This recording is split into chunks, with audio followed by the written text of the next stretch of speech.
জি, দেখা যাচ্ছে। ওকে। আমার আশেপাশ থেকে কি খুব বেশি ব্যাকগ্রাউন্ড নয়েজ আসতেছে? জি না, ক্লিয়ার, ক্লিয়ার। কোন নয়েজ আসছে আচ্ছা, না। ঠিক আছে।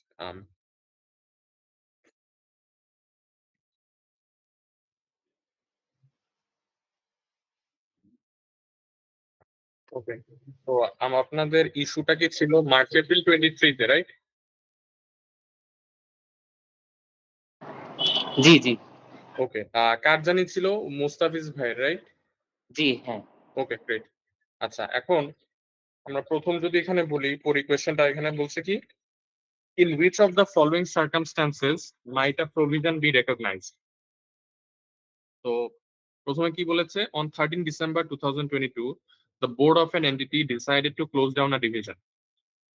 আচ্ছা, তো তারা যে ডিসিশনটা নিল, এখানে কি বলেছে, the decision was not communicated to any of those affected and no other steps were taken to implement the decision. তো আমরা লাস্ট ক্লাসে যখন পড়েছিলাম যে প্রভিশন রেকগনাইজ করার জন্য আমার যে তিনটা স্টেপ লাগে, ফার্স্ট স্টেপটা ছিল যে I must have a present obligation as a result of a past event, এবং সে অব্লিগেশনটা ইট মে বি আইদার একটা লিগাল অব্লিগেশন হতে পারে অথবা একটা কনস্ট্রাকটিভ অব্লিগেশন হতে পারে। এখন এটার ক্ষেত্রে তো there is no legal obligation here, কিন্তু কনস্ট্রাকটিভ অব্লিগেশন হওয়ার জন্য কি থাকতে হবে, এটা কমিউনিকেট করতে হবে। আমার কমিউনিকেট না করলে এমপ্লয়িজরা কিভাবে এক্সপেক্ট করবে যে আমি তাদেরকে পেমেন্ট করবো? সো এমপ্লয়িজদের যদি সেই এক্সপেকটেশন না থাকে, আমার কোনো কনস্ট্রাকটিভ অব্লিগেশনও হবে না। সো কেস ওয়ানে আমার এখানে কিন্তু কোনো প্রভিশন রেকগনাইজ হবে না, since I have no present obligation. Clear? এটা কি বুঝতে পেরেছেন? জি, আরেকবার একটু শর্ট করে ভাইয়া। কোন পার্টটা বুঝেন নাই আমাকে বলেন তো, এখানে কোনটা আপনার ডিফিকাল্ট লাগছে? প্রভিশন রেকগনাইজ করার জন্য আমার ফার্স্ট ক্রাইটেরিয়া কি সেটা বলেন। আমার প্রেজেন্ট অব্লিগেশন লাগবে ফার্স্ট ইভেন্টের জন্য। আচ্ছা, এখন এই কোম্পানি সে বোর্ডে বসে নিজেরা মিলে একটা ডিসিশন নিয়ে নিছে, কোনো এমপ্লয়িজ কাউকেই সে জিনিসটা কমিউনিকেট করে নাই, কেউ জানে না এটার বিষয়, তাহলে কি তার কোনো অব্লিগেশন থাকে না, অ্যাজ না, অফ নাও? তাহলে তা আমি কি কোনো প্রভিশন করব? না। করব না। আমার অব্লিগেশনটা কখন আসবে? অব্লিগেশনটা তো আসে একটা কনস্ট্রাকটিভ অব্লিগেশন কখন আসে? আমরা পড়েছি যে স্টেক হোল্ডারদের যখন একটা ভ্যালিড এক্সপেকটেশন আসে যে আপনি একটা পেমেন্ট করবেন, আপনি একটা আপনার কোম্পানি থেকে একটা আউটফ্লো হবে, এটা তো ভ্যালিড এক্সপেকটেশন ক্রিয়েট হতে হবে স্টেক হোল্ডারদের। এবং সেটা কখন হয়? যখন আমরা কমিউনিকেট করি। ক্লিয়ার? জি, ওকে। তাহলে সেকেন্ড পার্টটা আপনি নিজেই আনসার দেন। এখানে কি করেছে, the board agreed a detail and details were given to customers and employees, এখানে এমপ্লয়িজদেরকে জানাই দিচ্ছে। তাহলে কি এখানে প্রভিশন ক্রিয়েট হবে? হ্যাঁ, হবে। এখানে একটা প্রভিশন ক্রিয়েট হবে। সিনারিও ওয়ানে প্রভিশন ক্রিয়েট হবে না, এটার জন্য একটা কন্টিনজেন্ট লায়াবিলিটি আমি ডিসক্লোজ করব, আর স্টেপ 2 তে প্রভিশন ক্রিয়েট করব। তারপরে থার্ডটা কি, a company is obliged to incur clean up cost for environmental damage. Environmental damage সে করে ফেলছে, এটা একটা পাস্ট ইভেন্ট। এটা করার কারণে তার এখন একটা প্রেজেন্ট অব্লিগেশন আছে যেটা ক্লিন আপ করতে হবে। তাহলে I have a present obligation as a result of a past event. তো এই ফার্স্ট নাম্বার 3 যখন আনসার করবেন, এখানে কিছু জিনিস আপনার এইগুলো আপনারা এক্সাম পেপারে একটু সুন্দরভাবে লিখতে হবে। নাম্বার 1 আপনি কি লিখবেন? নাম্বার 1 আপনি বুলেট পয়েন্ট দিয়ে লিখলেন যেটা পাস্ট ইভেন্ট হয়েছে, যেটা হলো এনভায়রনমেন্টাল ড্যামেজ, এটার কারণে আমার একটা অব্লিগেশন আছে। এটা স্টেপ নাম্বার 1। এখন আপনি যদি এটার পরপরই লিখে দেন যে so provision should be recognised, আমি অ্যাজ এন এক্সামিনার আপনাকে ফুল মার্কস দিব না। ফুল মার্কস কেন দিব না? কারণ প্রভিশন রেকগনাইজ করার জন্য আরো দুইটা কিন্তু কন্ডিশন আছে, যেটা কিন্তু আপনি মেনশন করছেন না। সেই দুইটা কন্ডিশনের মধ্যে আরো সেগুলা কি? একটা হলো probability of payment must be more than 50%, আর আরেকটা হলো কি, রিলায়েবল একটা এস্টিমেট থাকতে হবে আমার। তাহলে ক্লিন আপ কস্ট যেটার, সেটা যদি রিলায়েবল এস্টিমেট না থাকে, তাও কিন্তু আমি প্রভিশন রেকগনাইজ করব না। সো আমি যখন এক্সাম হলে লিখবো, আমার তিনটা কন্ডিশনই লিখে ফেলতে হবে। বুঝতে পেরেছেন এটা?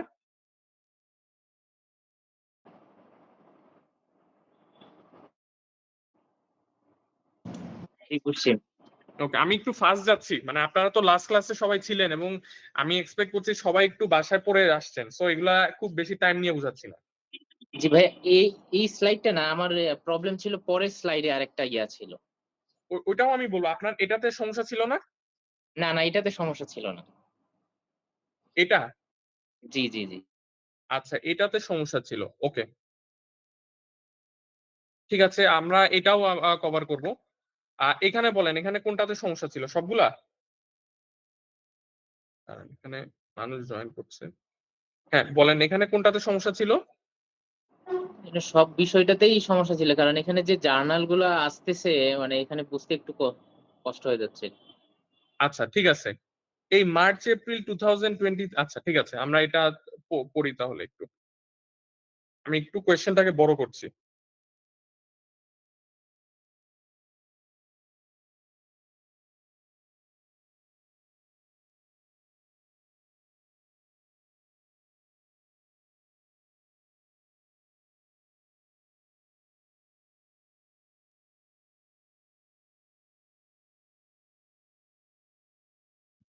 ওকে, সবাই একটু পার্টিসিপেট করেন, কারণ আশা করি এগুলা সবাই বাসায় অ্যাটলিস্ট করে আসছেন। ওকে, স্ক্রিন দেখা যাচ্ছে? জি জি। ওকে, as a result of uninsured accidents during the year, personal injuries suits for টাকা 3.5 লাখ and টাকা 60,000 have been filed against the company. ওকে, তার মানে তার এগেইনস্টে দুইটা কেস করছে। It is the judgment of the legal counsel that an unfavorable outcome is unlikely in the টাকা 60,000 case. এই লাইনটা দিয়ে কি বোঝা যায়? An unfavorable outcome is unlikely in the টাকা 60,000 case. তার মানে কি টাকা 60,000 টাকা কি দিতে হবে নাকি দিতে হবে না? দিতে হবে না। দিতে হবে না, এটা good. But that an unfavorable verdict approximating টাকা 2.5 lakh will probably result in the টাকা 3.5 লাখ টাকার কেস। তার মানে কি বুঝলেন? দুইটা কেস ফাইল করছে। প্রথম এটাই যে 60,000 টাকার যে কেসটা ফাইল করছে, এখানে পেমেন্ট করার প্রবাবিলিটিটা কি খুবই কম, বলতেছে ইটস আনলাইকলি। আনলাইকলি, তো যদি আনলাইকলি হয়, আমরা পড়েছি কি, যদি প্রবাবিলিটি অফ পেমেন্টটা যদি এটা ইফ ইট ইজ যদি পসিবলের দিক দিয়ে হয়, মানে লেস দেন 50%, তাহলে আমরা বলবো এখানে একটা কন্টিনজেন্ট লায়াবিলিটি হবে। তো আমরা 60,000 এর জন্য একটা কন্টিনজেন্ট লায়াবিলিটি রেকগনাইজ করব। আর যেটা কি, যেখানে বলেছি যে আনফেভারেবল ভার্ডিক্ট হবে, যেটা প্রবাবল হবে, এই 3.5 লাখ টাকা কেসের উপরে আমার প্রভিশন করে নিতে হবে 2.5 লাখ টাকা। এটা বুঝতে পেরেছেন? জি জি জি। হ্যাঁ ভেরি সিম্পল। আইএস 37 এর কোয়েশ্চেন গুলা আপনারা যদি কনসেপ্টটা বুঝেন না, ওই তিনটা কন্ডিশন বলেছি, এই তিনটা কন্ডিশন মাথায় থাকলে এখানে 10 আউট অফ 10 পাবেন। এখানে 10 না, সরি, এখানে 15 মার্কস, এখানে ইজিলি 15 মার্কস পাওয়া যাবে। সো জার্নাল কিভাবে দিবেন? এখানে বলেছে prepare the journal entries.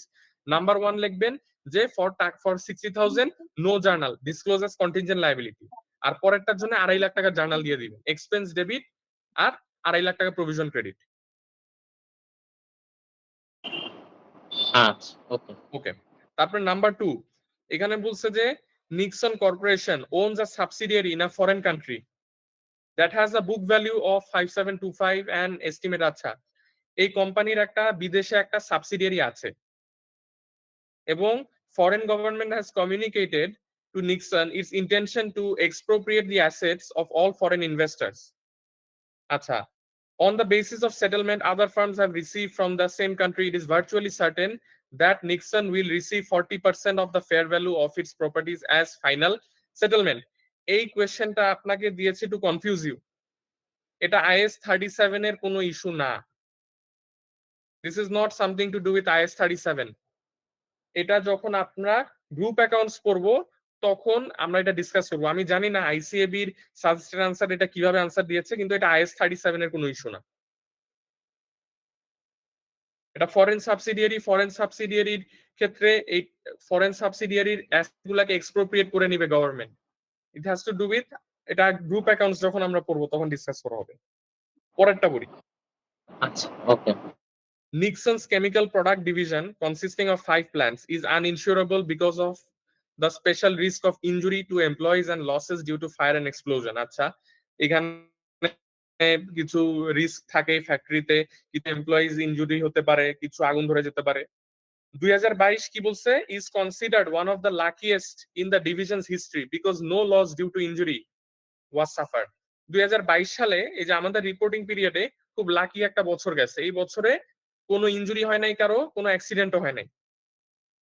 Having suffered an average of 3 casualties a year during the rest of the past decade, management is certain that next year the company will probably not be so fortunate. তার মানে বলতেছে যে ভাই 2022 সালে was a very lucky year for me. এই বছরে আমার কোনো ইনজুরি হয় নাই, কোনো আগুন টাগুন ধরে নাই, কিন্তু এর আগের বছরে কিন্তু ইউজুয়ালি অনেক আগুন ধরে গেছে। এবং নেক্সট ইয়ারে আমার নেক্সট রিপোর্টিং পিরিয়ড, আমি আছি 2022 সালে, নেক্সট রিপোর্টিং পিরিয়ড মানে 2023 সালে আগুন লাগতে পারে, there is a chance যে এরকম ইনজুরি হতে পারে। এখন আপনি অ্যাজ অ্যান অ্যাকাউন্টেন্ট 2022 সালের অ্যাকাউন্টস যে ক্লোজ করবেন, এটা নিয়ে কি আপনি কোনো প্রভিশন ক্রিয়েট করবেন? না না না, করবেন না। Very good. অবশ্যই কারণ বেসিক ওই যে তিনটা কন্ডিশন, নাম্বার 1 কি, present obligation as a result of past event. কোনো পাস্ট ইভেন্ট হয় নাই, অর্থাৎ কোনো আগুন ধরে নাই, এই জন্য আমার কোনো প্রেজেন্ট অব্লিগেশন নাই। তার মানে প্রথম কন্ডিশনই শেষ আমার, এখানে প্রভিশনের কোনো ইস্যু নাই। যদি বলে যে এখানে কি কোনো কন্টিনজেন্ট লায়াবিলিটি হবে কিনা, কোনো কন্টিনজেন্ট লায়াবিলিটি হবে না, এখানে কিছুই হবে না। 2022 সালে আগুন ধরে নাই, 23 সালে হতে পারে কিনা সেটা 2023 সালের issue. It does not have to do it 2022। এখন এখানে আসেন,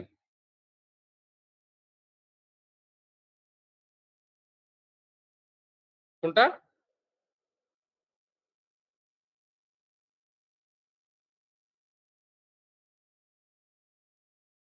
হুম, হ্যাঁ, ব্যাড ডেটের জন্য রাখতেন। এখন আমাকে বলেন, ব্যাড ডেটের প্রভিশন কি IAS 37 এর ইস্যু?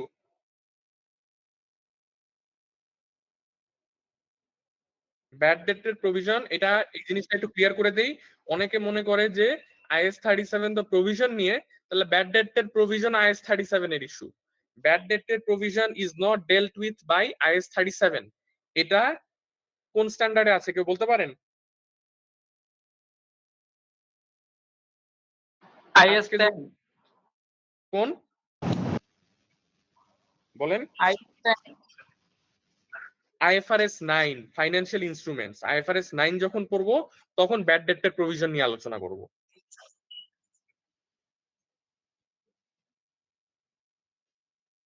আচ্ছা, এখানে এই 3 নাম্বারে এটা তো টোটাল একটা 15 মার্কসের জিনিস, এবং এখানে বলতেছে যে এখানে indicated what should be reported in the notes. এখন 3 নাম্বারে একটা অ্যাডিশনাল কথা, এখানে দেখেন 15 মার্কের কোয়েশ্চেন।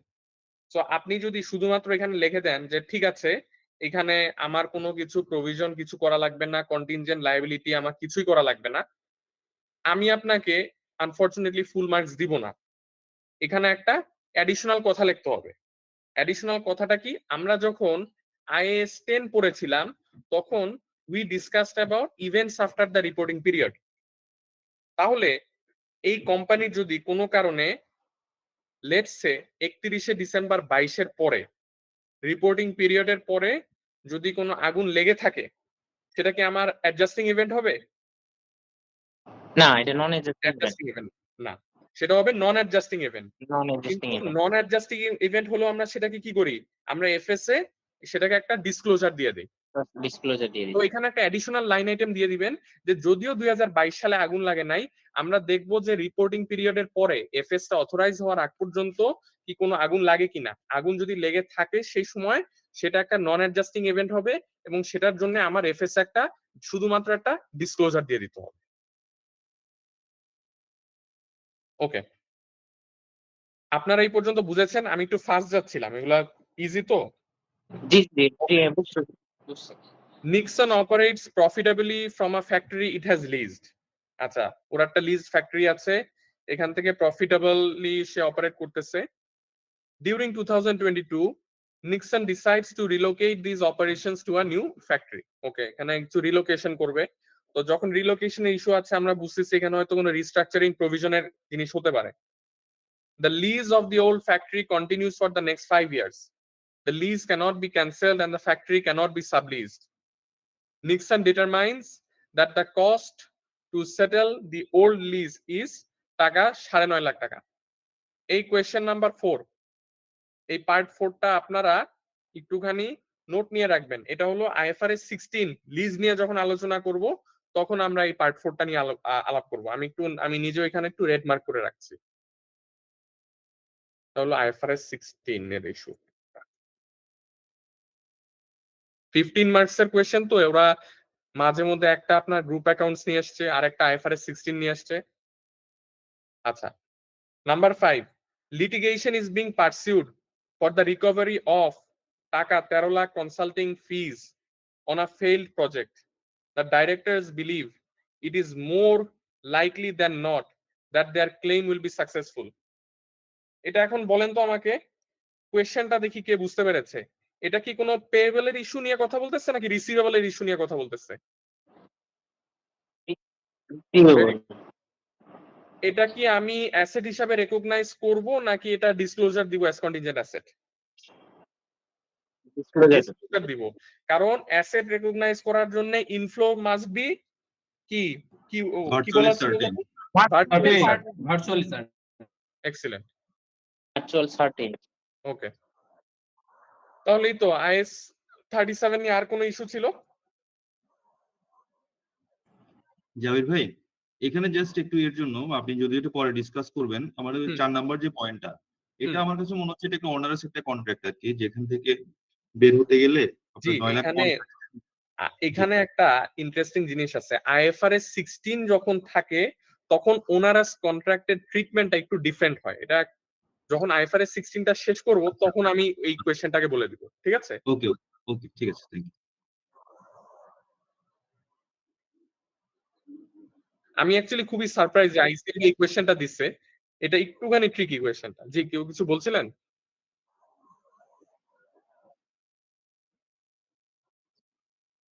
হ্যাঁ, এখানে এই যে রিলোকেশনের যেটা, এখানে একটা ওনারাস কন্ট্রাক্টের ইস্যু আছে, বুঝতে পেরেছেন?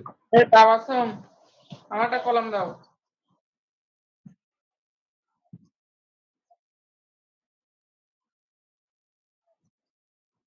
ও আচ্ছা, রিস্ট্রাকচার মানে অনেক জিনিস বুঝাতে পারে। ধরেন আপনার ঢাকাতে একটা অফিস আছে, আপনি ঢাকা থেকে অপারেশনস বন্ধ করে আপনি চিটাগং যেতে পারেন, এটা রিস্ট্রাকচারিং হতে পারে। আবার আপনার লেটস আপনি 10টা প্রোডাক্ট প্রডিউস করতেছেন, একটা প্রোডাক্ট লাইন বন্ধ করে দিলেন, এটাকেও রিস্ট্রাকচারিং বলে।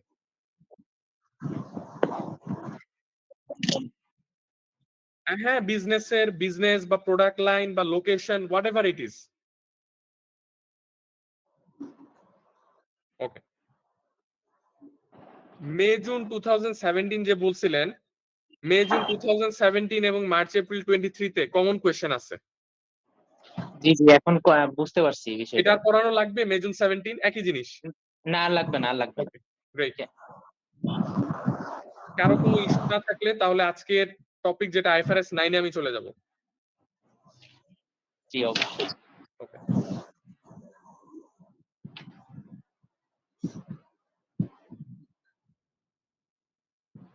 Just give me a moment.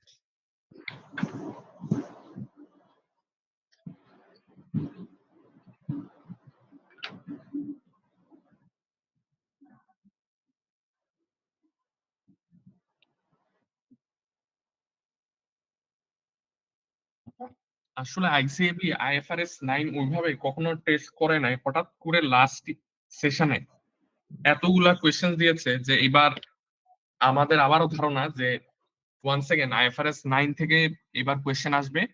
IFRS 9 আমি ইউজুয়ালি যখন পড়াই একদম লাস্টের দিকে পড়াই, যেহেতু এটা একটুখানি টাফ স্ট্যান্ডার্ড এবং পিএলএ খুব একটা আসে নাই।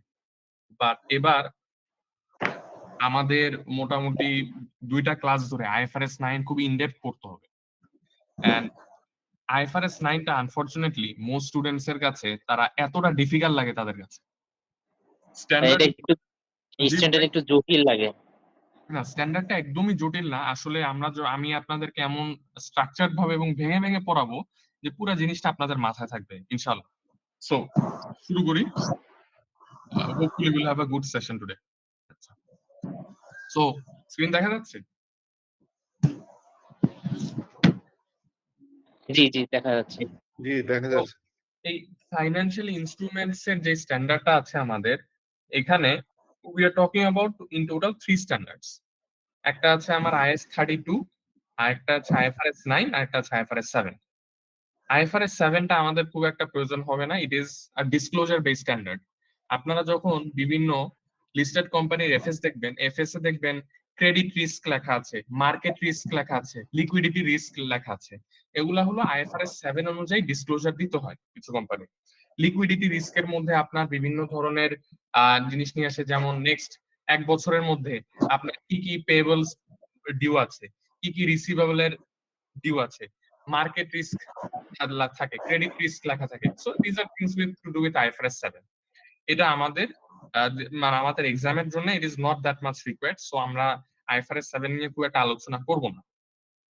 আমাদের ফার্স্টলি IFRS এই ফাইন্যান্সিয়াল ইনস্ট্রুমেন্টস পড়ার জন্য we will talk about IS 32।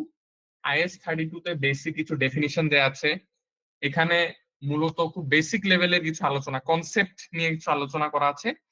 Then will move on to IFRS 9। IFRS 9 এ বিভিন্ন ধরনের সিনারিও, বিভিন্ন ধরনের রুলস বলা আছে যে কখন কিভাবে কোন ফাইন্যান্সিয়াল ইনস্ট্রুমেন্টকে আমরা রেকগনাইজ করব। এখন আমি মোস্ট কেসেসে যখন কাউকে IFRS, আমি কখন ফাইন্যান্সিয়াল ইনস্ট্রুমেন্টস নিয়ে আলোচনা করি, তখন সবার কাছে মনে হয় যে আচ্ছা ফাইন্যান্সিয়াল ইনস্ট্রুমেন্টস এটার হয়তো প্র্যাকটিক্যালি এটা খুব একটা বেশি রেলিভেন্ট না। ফাইন্যান্সিয়াল ইনস্ট্রুমেন্টস বললেই সবাই মনে করে কি শেয়ারের ইনভেস্টমেন্ট, বন্ডের ইনভেস্টমেন্ট। আসলে ফাইন্যান্সিয়াল ইনস্ট্রুমেন্টস আমাদের ব্যালেন্স শিটের অলমোস্ট অনেকগুলো আইটেমে কিন্তু আমরা আমরা জানি না, হয়তো প্র্যাকটিক্যালি আমরা ফাইন্যান্সিয়াল ইনস্ট্রুমেন্টস নিয়ে কাজ করতেছি, কিন্তু we are not aware of it. তো সেগুলা কি কি? So আমরা ফাইন্যান্সিয়াল ইনস্ট্রুমেন্টের ডেফিনিশনটা আগে দেখি। Financial instrument is any contract that gives rise to a financial asset of one entity and a financial liability or equity instrument of another entity. তাহলে financial ইনস্ট্রুমেন্টের ডেফিনিশনের মধ্যে আমার কয়েকটা কি টার্ম আছে। একটা হলো ফাইন্যান্সিয়াল অ্যাসেট, আরেকটা হলো ফাইন্যান্সিয়াল লায়াবিলিটি। তার মানে ফাইন্যান্সিয়াল ইনস্ট্রুমেন্ট হলো এমন একটা কন্ট্রাক্ট যেটা এক ব্যক্তির জন্য ফাইন্যান্সিয়াল অ্যাসেট, আরেক ব্যক্তির জন্য ফাইন্যান্সিয়াল লায়াবিলিটি অর ইকুইটি। এই ডেফিনিশনটা একটু পরে ক্লিয়ার হবে। আগে আমরা দেখি what is meant by financial asset. Financial asset is any asset that is cash. আপনারা যে ব্যালেন্স শিটে ক্যাশ এন্ড ক্যাশ ইকুইভ্যালেন্স দেখান না, that is a financial asset, an equity instrument of another entity. তার মানে cash in hand, cash at bank of financial asset, অথবা আপনার কোনো কোম্পানিতে শেয়ার হোল্ড করেন, সেটাও ফাইন্যান্সিয়াল অ্যাসেট। এবং সেই ইকুইটি ইনস্ট্রুমেন্টটা কেমন হতে পারে? আপনার যদি একটা প্রাইভেট কোম্পানিতে শেয়ারস থাকে, সেটাও ফাইন্যান্সিয়াল অ্যাসেট। একটা লিস্টেড কোম্পানিতে শেয়ারস থাকে, সেটাও একটা ফাইন্যান্সিয়াল অ্যাসেট। এবং a financial asset is a contractual right to receive cash from another entity. সোজা কথা, financial asset is a contractual right to receive cash. এটার এক্সাম্পল কি? আপনি কারো কাছে সেল করলেন, ক্রেডিট সেল করার পরে, ক্রেডিট সেল মানে কি? ক্রেডিট সেল মানে ইট ইজ আ কন্ট্রাকচুয়াল রাইট। আপনাদের দুইজনের মধ্যে একটা কন্ট্রাক্ট আছে এবং কন্ট্রাক্টে আপনার একটা রাইট আছে যে সে আপনাকে ক্যাশ দিবে। তাহলে ট্রেড রিসিভেবলস, অ্যাকাউন্টস রিসিভেবল, এগুলোও আমার জন্য একটা ফাইন্যান্সিয়াল অ্যাসেট। তাহলে দেখছেন আপনারা যে আমরা আমাদের ডে টু ডে লাইফে এই ফাইন্যান্সিয়াল ইনস্ট্রুমেন্ট নিয়ে কিন্তু অনেক কাজ করি, maybe we are not aware. তাহলে আমি যদি বলি ক্যাশ কোন, আমি যদি বলি ক্যাশ এন্ড ক্যাশ ইকুইভ্যালেন্স, এটা কোন স্ট্যান্ডার্ডে অ্যাকাউন্টিং করছি? এটা আমরা অ্যাকাউন্টিং করছি অ্যাজ পার IFRS 9। যদি বলি অ্যাকাউন্টস রিসিভেবল, ট্রেড রিসিভেবলস, এটা কোন স্ট্যান্ডার্ডে অ্যাকাউন্টিং করছি? এটা আমরা অ্যাকাউন্টিং করছি IFRS 9 দিয়ে। The following items are not financial instruments as they do not meet the definition. এখন কোন কোন জিনিস ফাইন্যান্সিয়াল ইনস্ট্রুমেন্ট হবে না? Inventory, inventory is not a financial asset. কারণ কি? ইনভেন্টরি কি এই তিনটার একটার মধ্যে পড়ে? ক্যাশ তো না, ইকুইটি ইনস্ট্রুমেন্টও না, লাস্টেরটা কি? A contractual right to receive cash. Inventory থাকলেই কি আপনার রাইট এসে যায় ক্যাশ রিসিভ করার? বলেন তো। Unless you sell the inventory, ইনভেন্টরিটা বিক্রি করার আগ পর্যন্ত inventory itself is not a right to receive cash. Property, plant and equipment, it is not a right to receive cash. Intangible asset, সেটাও না। তারপরে আসেন প্রিপেইড এক্সপেন্স। অনেক সময় আমরা তো একটা এক্সপেন্সের এগেনস্টে প্রিপেমেন্ট করে দিই। প্রিপেইড এক্সপেন্স কি রাইট টু রিসিভ ক্যাশ? বলেন তো। বাকিরা একজনই তো আনসার করছেন, জি আপনারা না, কি এটা বুঝতেছেন?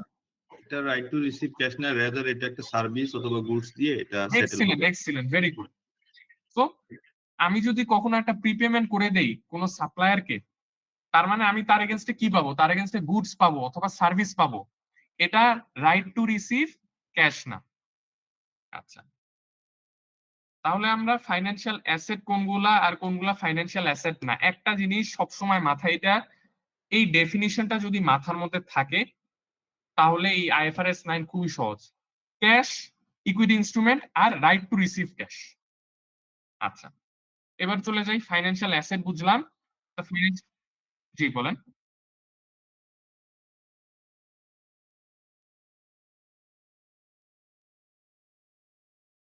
আচ্ছা, এটা জাস্ট 1 মিনিট হোল্ড করেন, আমি আনসার করছি, আর যদি আমি ভুলে যাই আবার একটু আমাকে মনে করাই দিন, ওকে?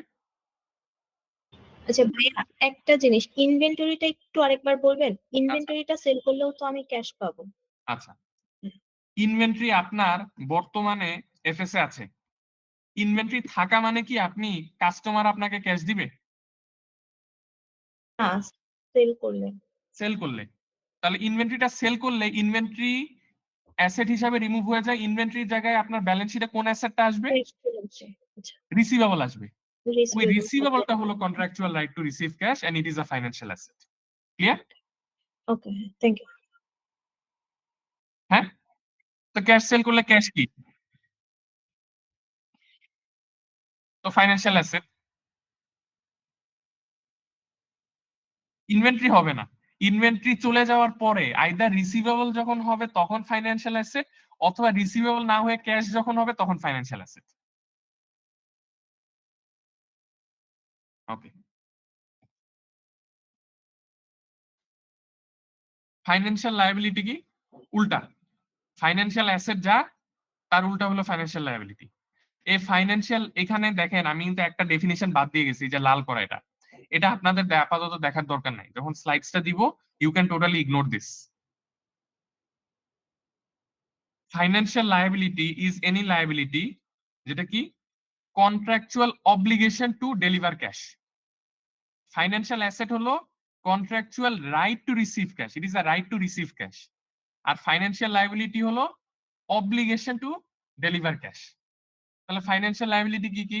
অ্যাকাউন্টস পেয়েবল, লোন পেয়েবল, এগুলা সবই আমার ফাইন্যান্সিয়াল লায়াবিলিটি। এখন আসেন, একটু আগে যে বলেছিলেন প্রিপেড এক্সপেন্স, আপনি যাকে এক্সপেন্সের জন্য প্রিপেমেন্ট করে দেন, আপনার জন্য প্রিপেইড এক্সপেন্স হিসাবে ব্যালেন্স শিটে অ্যাসেট, আর যাকে দিয়েছেন তার জন্য সেটা কি? লাইবিলিটি। কি লায়াবিলিটি? ওটাকে আমরা কি বলি কোন স্ট্যান্ডার্ডে? সেটা আনআর্নড রেভিনিউ। আচ্ছা, ওকে, তাহলে আনআর্নড রেভিনিউ কি? Obligation to deliver cash. It is obligation to deliver goods or service. তাহলে unearned revenue is not a financial liability. আবার warranty obligation, warranty obligation depend করে কেমন ধরনের ওয়ারেন্টি। কিছু ওয়ারেন্টি আছে যে ভাই কোনো কিছু নষ্ট হয়ে গেলে আমার সামাও যদি এরকম হয় যে আমার টাকা দিয়ে দিতে হবে, সেটা হয়ে যায় ফাইন্যান্সিয়াল লায়াবিলিটি। যে কারণে লেখা আছে মোস্ট ওয়ারেন্টি অব্লিগেশন, মোস্ট। কারণ ম্যাক্সিমাম ক্ষেত্রে যদি আমার ওয়ারেন্টি থাকে, ইট মিনস যে আমার পার্টস দিতে হবে বা একটা সার্ভিস দিয়ে সেই জিনিসটা ফিক্স করে দিতে হবে। তো আমার যদি কোনো অব্লিগেশন থাকে to give some service or give some goods, it is not a financial liability. আচ্ছা, আরেকটা জিনিস, সেটা হলো ইনকাম ট্যাক্সেস। আমরা যে ব্যালেন্স শিটে প্রভিশন ফর ট্যাক্স করি, সেটা তো আপনি বলতে পারেন যে সেটা তো অব্লিগেশন টু ডেলিভার ক্যাশ, কিন্তু আইএফআরএস 9 এ একটা ইম্পর্টেন্ট কথা বলা আছে যে financial liability is a contractual obligation. এই অব্লিগেশনটা একটা কন্ট্রাক্টের মাধ্যমে ক্রিয়েট হয়। Income tax is not created through contract, it is created through legal means. তাই ইনকাম ট্যাক্সের যে প্রভিশনটা ক্রিয়েট করা হয় সেটা ফাইন্যান্সিয়াল লায়াবিলিটি না। Is it clear? সবাই বুঝতে পেরেছেন অ্যাসেট এবং লায়াবিলিটির ডেফিনিশনটা, ফাইন্যান্সিয়াল অ্যাসেট এবং লায়াবিলিটি? জি। ওকে। নো নো, কারণ রিজনটা আপনি নিজেই বুঝতে পারবেন। একটা অ্যাসেট হেল্ড ফর সেল, ওটা কি আপনি বিক্রি করছেন এখনো? কোনো কাস্টমার কি আপনাকে বলছে যে আপনাকে তার এগেইনস্টে টাকা দিবে সে? না না না, ওটা তো তাহলে কি contractual right to receive cash হলো?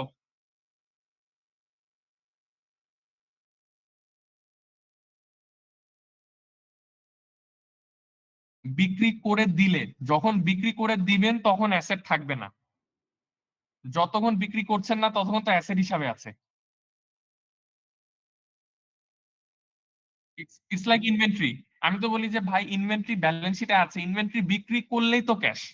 আগে বিক্রি করেন তারপর ফাইন্যান্সিয়াল অ্যাসেট হবে, এর আগে না। ক্লিয়ার? গুড।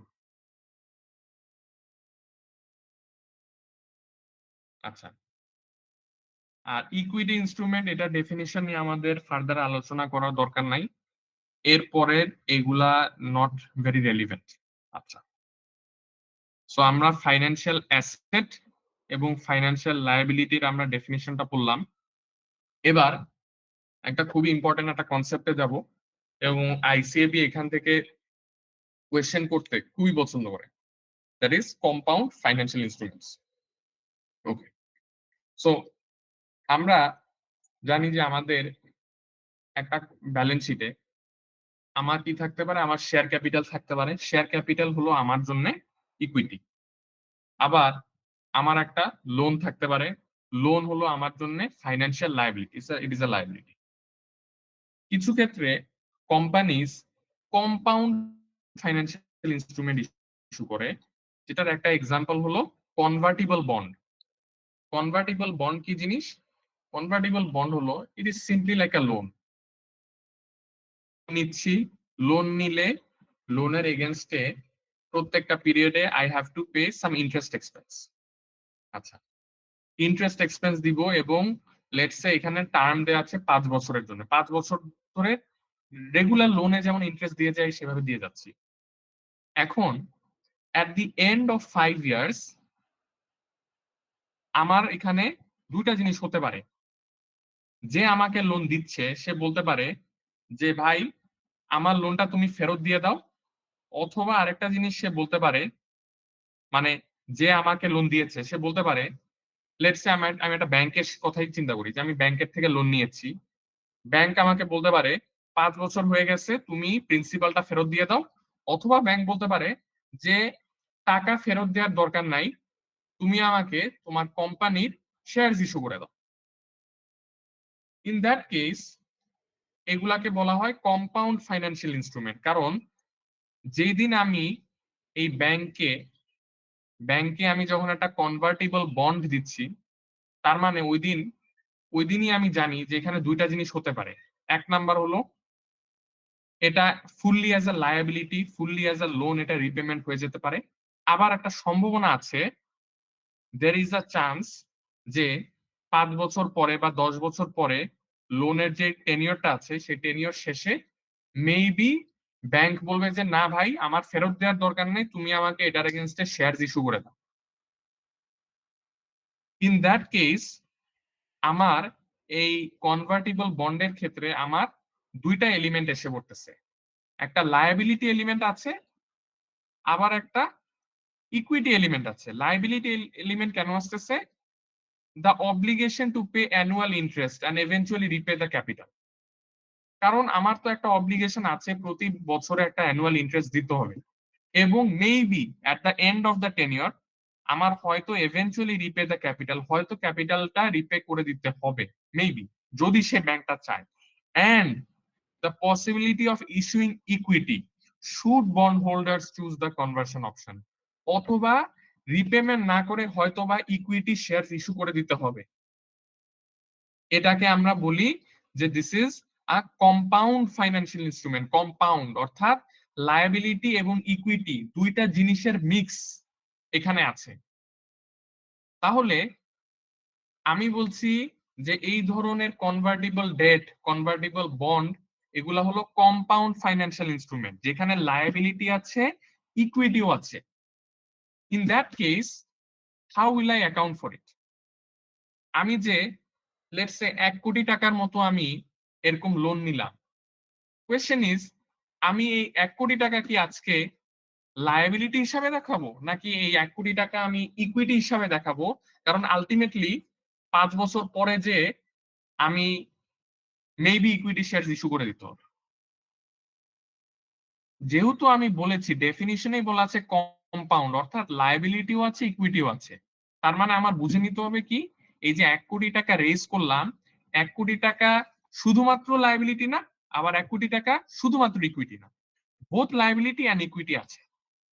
তাহলে কতটুকু লায়াবিলিটি 1 কোটি টাকার মধ্যে এবং কতটুকু ইকুইটি, সেটা আমাদের ক্যালকুলেশন করে বের করতে হবে, এবং এটাকে আমরা বলি স্প্লিট অ্যাকাউন্টিং। স্প্লিট অ্যাকাউন্টিং, এই কম্পাউন্ড ইনস্ট্রুমেন্টটাকে আমরা স্প্লিট করে দিব into liability component and equity component.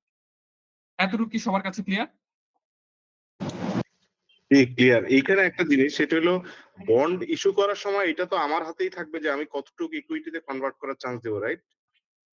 জি, আপনি সেখানে আপনি বলে দিবেন যে আপনি কতটুকু ইকুইটিতে কনভার্ট করতে পারবেন। জি, থ্যাংক ইউ।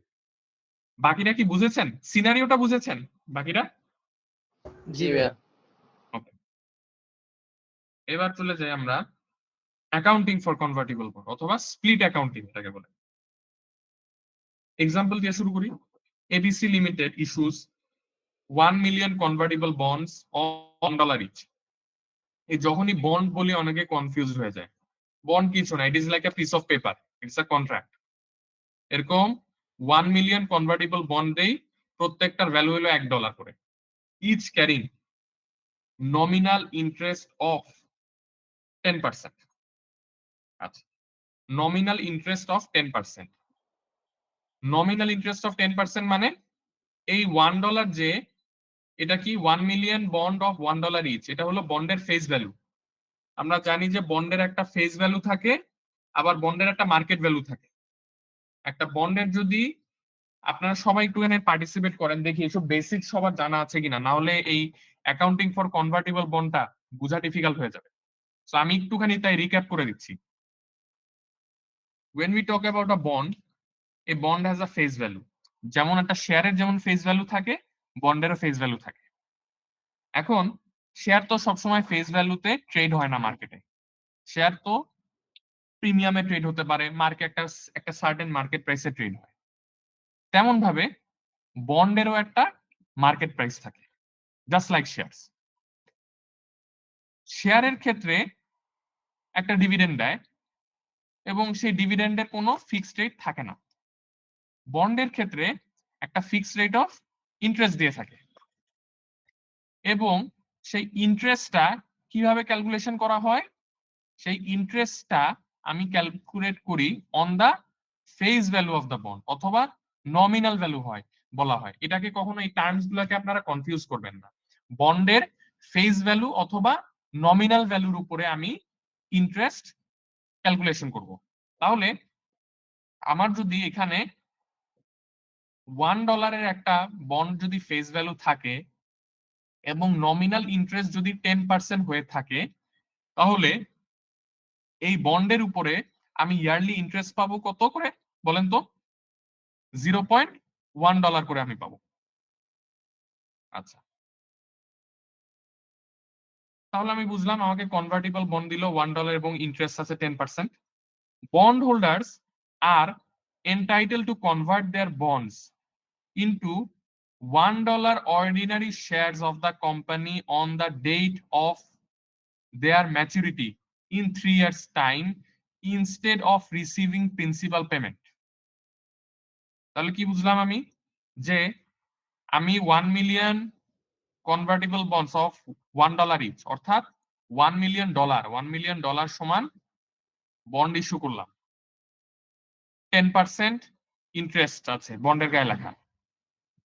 আমি বললাম যে 3 বছরের ম্যাচুরিটি, 3 বছর পরে তুমি চাইলে কোম্পানিকে প্রিন্সিপাল, এখানে 3 বছর পরে কি হতে পারে, বন্ড হোল্ডাররা কি বলতে পারে যে ভাই তুমি আমাকে আমার $1 মিলিয়ন ফেরত দিয়ে দাও, 3 বছর হয়ে গেছে, প্রিন্সিপালটাকে ফেরত দিয়ে দাও। অথবা বন্ড হোল্ডাররা বলতে পারে যে দরকার নাই আমার প্রিন্সিপালটা, তুমি একটা কাজ করো, প্রিন্সিপাল যেটা আছে ওটা দেওয়ার দরকার নাই, তুমি আমাকে অর্ডিনারি শেয়ার দাও। কতটুকু অর্ডিনারি শেয়ার দিবে, $1 অর্ডিনারি শেয়ার করে দিবে, অর্থাৎ তুমি আমাকে $1 মিলিয়ন অর্ডিনারি শেয়ার দিয়ে দাও, এটা বলতে পারে। এখন এটার অ্যাকাউন্টিংটা কিভাবে করব দেখি, এখানে আমাকে আর ফার্দার কি ইনফরমেশন দেওয়া আছে। Interest rate of a similar bond without the conversion option is 15%। এই কথাটা কেন বলা আছে, একটা কনভার্টিবল বন্ড, একটু এই জিনিসটা একটু কনসেপচুয়ালি বোঝার চেষ্টা করেন। আমার একটা কনভার্টিবল বন্ড আছে, অর্থাৎ এই বন্ডের একটা কনভার্সন অপশন আছে, এখানে আমি বন্ড হোল্ডারদেরকে 10% করে দিব। এখন সিমিলার একটা বন্ড যেখানে কনভার্সনের কোনো অপশন দেই না, does it not make sense যে আমি যেহেতু এখানে কনভার্সন অপশন দিচ্ছি না, আমার এখানে ইন্টারেস্ট রেট বেশি দিতে হবে? এটা কি লজিক্যাল না? জি ভাইয়া। জি জি। আমি আপনাকে বললাম যে ভাই just think of it very logically, যে ভাই আমি আপনাকে একটা বন্ড আমি আপনার কাছে বিক্রি করব এবং বন্ডের উপর আপনাকে 10% রিটার্ন দিব। আর আমি আরেকজনকে বললাম, এবং আমি এখানে বললাম যে 10% রিটার্ন দিব এবং আপনি চাইলে 3 বছর পরে শেয়ার নিয়ে নিতে পারেন আমার কোম্পানির, এটার এগেনস্টে। আবার আরেকজনের বললেন যে ভাই আমি আপনাকে $1 মিলিয়ন বন্ড দিব, কিন্তু আপনি 3 বছর পর এটার এগেনস্টে শেয়ারস পাবেন না।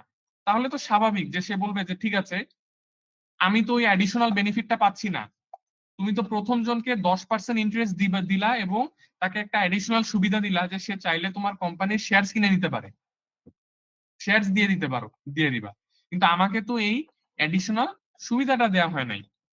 ইন দ্যাট কেস সে বলবে যেহেতু আমাকে সেই অ্যাডিশনাল সুবিধা দেওয়া হয় নাই, I should get 15%।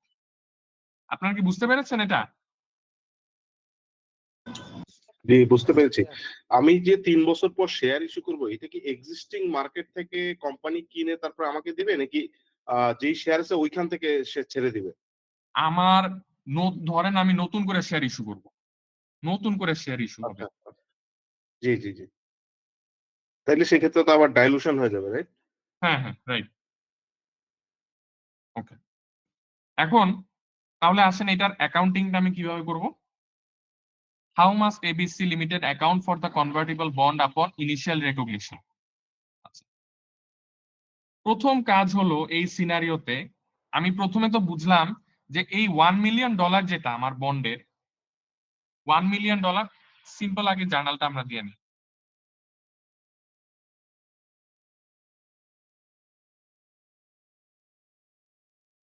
Convertible bond, আচ্ছা জাস্ট গিভ মি 1 মিনিট।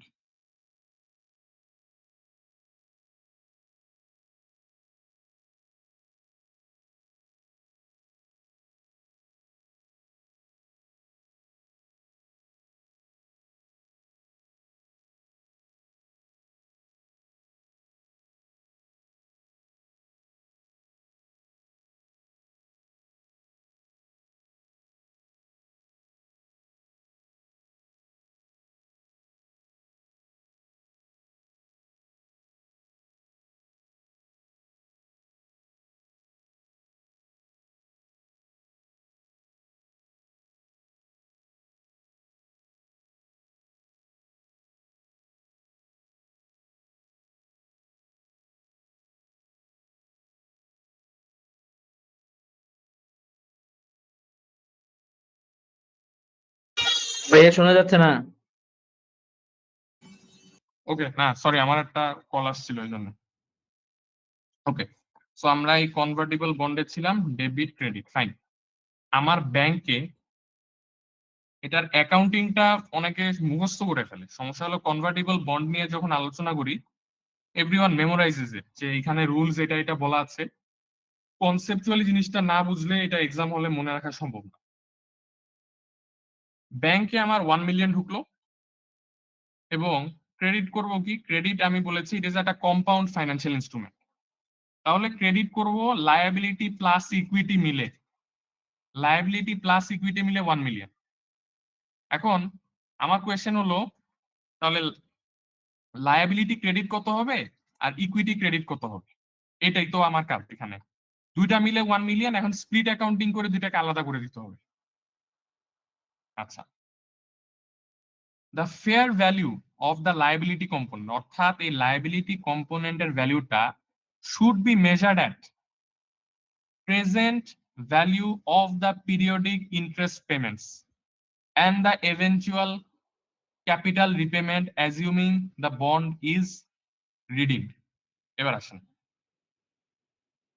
আমরা যখন ইন ফাইন্যান্স, আমরা যখন যে কোনো একটা কিছু, যে কোনো একটা অ্যাসেট, যে কোনো একটা আইটেম, এনিথিং, আমি যদি আপনাকে বলি যে ভাই এই একটা শেয়ারের ভ্যালু কত, অথবা এই একটা বন্ডের ভ্যালু কত, অথবা এই অ্যাসেটের ভ্যালু কত, what is the value of a bond, asset, share? Simply একটা কথা, present value of the cash flows. এই একটা কথা আপনারা যদি মনে রাখেন, এই জিনিসটা আপনাকে ফাইন্যান্সিয়াল ম্যানেজমেন্ট এবং ফাইন্যান্সিয়াল অ্যাকাউন্টিং এন্ড রিপোর্টিং যখন আমরা আলোচনা করব সামনের স্ট্যান্ডার্ড গুলাতে, খুবই ইজিলি আপনারা জিনিসগুলো বুঝতে পারবেন। যে কোনো জিনিসের ভ্যালু হলো সেই জিনিসটা থেকে যে ক্যাশ ফ্লোটা আসবে ওইটা প্রেজেন্ট ভ্যালুটা। এতটুকু যদি মনে রাখেন, বাকি সব জিনিস বোঝা সহজ। তাহলে আমি যদি বলি যে ব্যাংক ডেবিট করলাম 1 মিলিয়ন দিয়ে, এখন আমি লায়াবিলিটির ভ্যালুটা বের করব। এখানে লায়াবিলিটি এলিমেন্টের ভ্যালুটা কত? এই লায়াবিলিটি এলিমেন্টের ভ্যালুটা হলো present value of the cash flows.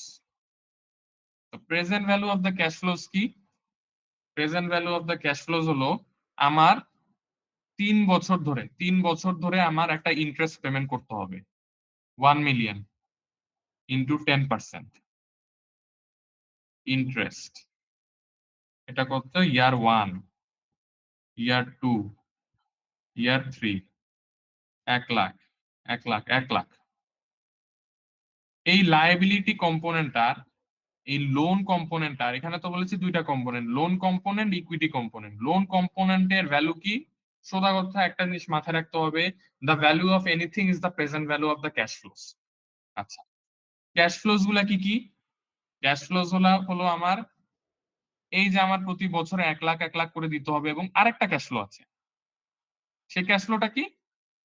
যে এখানে একটা রিপেমেন্ট আছে, প্রিন্সিপাল রিপেমেন্ট আছে, প্রিন্সিপাল রিপেমেন্ট আছে, প্রিন্সিপাল রিপেমেন্ট অফ 1 মিলিয়ন। তাহলে এখানে টোটাল ক্যাশ ফ্লো কত? আমার টোটাল ক্যাশ ফ্লো হলো এটা। এখন এই টোটাল ক্যাশ ফ্লো কে আমি যদি যোগ করে বলি এখানে হলো 1.3 মিলিয়ন, এটা কি ভুল হবে না? একটা জিনিসটা আমি মিস করছি, একটা জিনিস, একটা স্টেপ এখনো করি নাই। সেই স্টেপটা কি? ডিসকাউন্টিং। ডিসকাউন্টিং। কারণ আমাকে বলেছে present value of the cash flows, আমি ক্যাশ ফ্লোস বের করছি। এখন ক্যাশ ফ্লোর প্রেজেন্ট ভ্যালু কি? প্রেজেন্ট ভ্যালু করতে হলে আমার একটা ডিসকাউন্ট ফ্যাক্টর লাগে। এখন ডিসকাউন্ট ফ্যাক্টরটা কোথা থেকে নিব? এখানে এসে আইএফআরএস 9 একটা জিনিস, একটা রুল মনে রাখতে হবে। আনফরচুনেটলি সবকিছু লজিক দিয়ে যাচ্ছে, একটা রুল শুধু মাথায় রাখতে হবে। সেটা কি? The present value should be, এই যে এই প্রথম 2 লাইন আমি বলতেছি ভাই এগুলা মনে রাখার দরকার নাই, এত ভেজালের জিনিস মনে রাখার দরকার নাই, লজিক্যালি যাচ্ছি। ব্যাংকে 1 মিলিয়ন ঢুকলো, এখন লায়াবিলিটি কম্পোনেন্ট বের করতেছি। লায়াবিলিটি কম্পোনেন্টটা বের করার জন্য লায়াবিলিটি কম্পোনেন্ট ভ্যালু কি?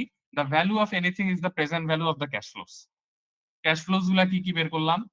এখন ক্যাশ ফ্লো গুলা ডিসকাউন্ট ফ্যাক্টর করতে যে বলা আছে, the present value should be discounted at the market rate for an instrument of for a similar instrument without the conversion option. আমার ডিসকাউন্ট ফ্যাক্টরটা কি হওয়া লাগবে, আমার ডিসকাউন্ট ফ্যাক্টরটা নিতে হবে একটা similar bond without conversion option. এই বন্ডের কনভার্সন অপশন ছিল দেখে এটা রেট ছিল 10%। এখন আপনি যদি এখানে 10% নিয়ে ডিসকাউন্ট করে দেন এটা ভুল হবে। আপনাকে বলেছে কি, it should be discounted at the rate for a bond without the conversion option। এখানে বলেছে without the conversion option। তাহলে আমার ডিসকাউন্ট ফ্যাক্টর হবে এমন একটা রেট দিয়ে, এমন একটা ইন্টারেস্ট রেট দিয়ে যেটা হলো একটা সিমিলার বন্ডের ইন্টারেস্ট রেট, কিন্তু সেই বন্ডের কোনো কনভার্সন অপশন থাকা লাগবে না। এই যে এখানে বলা আছে interest rate of a similar bond without conversion option is 15%। তাহলে এই 15% দিয়ে আমি ডিসকাউন্টিং করব। তাহলে আমি এটাকে পিভি যদি করি, এটা ডিভাইডেড বাই 1.15, এটা ডিভাইডেড বাই 1.15 স্কয়ার, এটা ডিভাইডেড বাই 1.15 টু দি পাওয়ার 3। এই তিনটাকে এখন আমি যদি যোগ করে ফেলি, this is the present value of cash flows, এবং এটা হলো আমার লায়াবিলিটি কম্পোনেন্ট। তাহলে আমার কি দাঁড়ালো সোফার, ব্যাংক 1 মিলিয়ন, লায়াবিলিটি 885, ইকুইটি এখন সোজা কথা আমি ব্যালেন্সিং ফিগার বসা দিচ্ছি। এখন এটারও লজিক দিচ্ছি, এটা কেন করছি। আচ্ছা দেখেন 1 million, credit liability, credit equity. এখন আপনারা তো আমাকে কোয়েশ্চেন করতে পারতেন যে ভাই আমি ব্যাংকের 1 মিলিয়ন ডেবিট করার পরে লায়াবিলিটি আগে বের করলাম, ইকুইটি পরে বের করলাম। এখন যদি একটা মানুষ চায় সে ইকুইটি আগে বের করলো, লায়াবিলিটি পরে বের করলো, আপনি ইকুইটির জন্য এরকম করে কেন দেখান না, ইকুইটিটা এইভাবে করতাম, ওয়াই অনলি লায়াবিলিটি। একটা জিনিস মনে রাখতে হবে, ইকুইটি মানে কি, ব্যালেন্স শিটের equity means it is a residual interest of a company. Equity মানে কি, asset minus liability. Equity is always the residual interest, remaining যেটা থাকে অ্যাসেট থেকে লায়াবিলিটি বাদ দেওয়ার পরে কোম্পানিতে যা থাকে সেটাই হলো ইকুইটি। এখানেও সেম কনসেপ্ট, আগে লায়াবিলিটিটা বের করেছি, এরপর বাকি যা থাকে, equity is always the balancing figure, it is always the residual interest, বাকিটা হলো আমার ইকুইটি। এবার বলেন আপনারা এই কনভার্টিবল বন্ডের স্প্লিট অ্যাকাউন্টিংটা কি বুঝেছেন আপনারা ক্লিয়ারলি? জি, এটা ক্লিয়ারলি বোঝা গেছে যে একটা কনফিউশন, পিভিটা একটু আরেকটু ক্লিয়ার করে দিয়েন তো। স্টেটমেন্ট অফ চেঞ্জেস ইন ইকুইটিতে কি সরাসরি এটা চলে যাবে? জি, এটা স্টেটমেন্ট অফ চেঞ্জেস ইন ইকুইটিতে চলে যাবে। আচ্ছা আচ্ছা, এই কি জানি বলেছিলেন, আরাফাত ভাই মনে হয় কিছু বলতেছিলেন। জি ভাইয়া, পিভিটা একটু ক্লিয়ার করে দিতেন। আচ্ছা, আমি প্রথমে লায়াবিলিটির ভ্যালুটা বের করব, এটা তো ক্লিয়ার ভাইয়া। আচ্ছা, লায়াবিলিটির ভ্যালু বের করতে হবে। এখন একটা জিনিসের ভ্যালু কি, what is the value of anything, present value of cash present value of the cash flow. Okay, তারপর ক্যাশ ফ্লো বের করলাম। ক্যাশ ফ্লো নিয়ে কোন এনি কোয়েশ্চেনস? না ভাইয়া। ওকে, এখন আমি একটা কাজ করি, আমি সবগুলা ক্যাশ ফ্লোকে যোগ করে দিই। এটা তো হলো না, তাহলে তো এটা তো প্রেজেন্ট ভ্যালু হলো না। এখানে তো বলে নাই total of the cash flows, বলছে present value of the cash flows. তাহলে প্রেজেন্ট ভ্যালু বের করতে হবে। প্রেজেন্ট ভ্যালু বের করার জন্য একটা রেট লাগে, একটা ডিসকাউন্ট রেট লাগে। এখন ডিসকাউন্ট রেটটা কি হবে সেটার জন্য আইএফআরএস 9 আপনাকে বলে দিচ্ছে, দ্য প্রেজেন্ট ভ্যালুটা বের করার জন্য একটা ইন্টারেস্ট রেট লাগবে। সেই ইন্টারেস্ট রেটটা কি, interest rate on a bond without conversion option. আপনাকে যদি শুধু বলে দিত এই কথাটা না বলতো, আপনি কি করতেন, আপনি মনে করতেন আচ্ছা আমার বন্ডেরই তো রেট আছে 10%, তা একটা কাজ করি এটারে 10% দিয়ে ডিসকাউন্ট করে দিই। অথবা বাজারে অন্য একটা বন্ড আছে যেটা ডিসকাউন্ট রেট 9%, আইএফআরএস 9 স্পেসিফাই করে দিছে কোন ইন্টারেস্ট রেটটা নেবেন, interest rate on a bond without conversion option. Similar একটা বন্ড দেখেছেন, আরেকটা বন্ড, এখানে একটা কত 3 বছরের ম্যাচুরিটির বন্ড না, সো আপনাকে বলছে আরেকটা আপনি 3 ইয়ার ম্যাচুরিটি বন্ড খুঁজেন, 3 ইয়ার ম্যাচুরিটি বন্ড খুঁজে ওই বন্ডটার যাতে আবার কনভার্সন অপশন না থাকে এমন একটা বন্ডের ইন্টারেস্ট রেট দিয়ে আপনি ডিসকাউন্টিং করেন। ক্লিয়ার? জি জি ভাইয়া, থ্যাংক ইউ। ওকে, সো এই কম্পাউন্ড ফাইন্যান্সিয়াল ইনস্ট্রুমেন্ট আনফরচুনেটলি এই একটা জিনিস একটু মাথায় রাখতে হবে, আর বাকি সবকিছু সহজ, বাকি সবকিছু লজিক্যালি যাবেন। আচ্ছা, সবাই কি কনভার্টিবল বন্ড বুঝতে পেরেছেন নাকি কারো কোনো কনফিউশন আছে? তার মানে আমাকে কোশ্চেনটাই খুঁজে বের করতে হবে যে প্রেজেন্ট ভ্যালু ডিসকাউন্ট করার জন্য মার্কেট রেট কোথায় বলা আছে। Exactly right. সবাই বুঝেছেন? একটু রেসপন্ড করেন দু একজন। জি জি ভাইয়া। জি জি ভাইয়া। বুঝছি। জি ভাইয়া। এক্সেলেন্ট। আচ্ছা, এখন আসেন, এটা হলো ইনিশিয়াল রেকগনিশন। প্রথমে একটা জিনিস ব্যালেন্স শিটে নিলাম, এখন এরপরে কি হবে? এটা তো 3 বছরের কাহিনী আছে এখানে। 3 বছর ধরে আমি কি করব এটাকে? সোজা জিনিস, ইকুইটিটা যেমন আছে এরকম থাকবে, ইকুইটি নিয়ে কিছু করা লাগবে না, অ্যাজ ইট ইজ ইকুইটি থাকবে। আমার লায়াবিলিটি নিয়েই এখানে আমার একটু ট্রিটমেন্ট করা লাগবে। আমরা দেখেছি এর আগে যখন বিভিন্ন স্ট্যান্ডার্ড পড়েছে, IFRS 15-এ দেখেছি, IAS 37-এ দেখেছি, যে একটা জিনিস যখন প্রেজেন্ট ভ্যালুতে নিয়ে আসি প্রত্যেক বছরে সেটার উপর ফাইন্যান্স কস্ট চার্জ করতে হয়, এটাকে অ্যামোর্টাইজেশন করতে হয়, অ্যামোর্টাইজেশন শিডিউল বানাতে হবে। এটা আপনাদের এতক্ষণে বাই নাও এই জিনিসটা মুখস্থ হয়ে যাওয়ার কথা, যে এনিথিং এট অল। আমি IFRS 15-এ যখন সিগনিফিকেন্ট ফাইন্যান্সিং কম্পোনেন্ট বলেছি সেখানে দেখেছেন প্রেজেন্ট ভ্যালু করলে একটা ফাইন্যান্স, তো ওখানে একটা অ্যামোর্টাইজেশন করতে হয়। আবার IAS 37 এর ডিসকাউন্টিং এর কথা বলেছি, তখনও দেখছেন যে এখানে একটা ফাইন্যান্স কস্টের ইস্যু আছে, একটা ডিসকাউন্টিং এর কারণে অ্যামোর্টাইজেশন করতে হয়। এখানেও সিমিলারলি একই জিনিস এখানেও করতে হবে। কিভাবে দেখেন, আমার একটা অ্যামোর্টাইজেশন করা লাগবে। কোন রেট দিয়ে অ্যামোর্টাইজেশন করব? এই যে রেট দিয়ে আপনি প্রেজেন্ট ভ্যালুতে নিচ্ছেন, স্বাভাবিক। আমার আলটিমেট এখন দেখেন কিভাবে করতেছি এটা।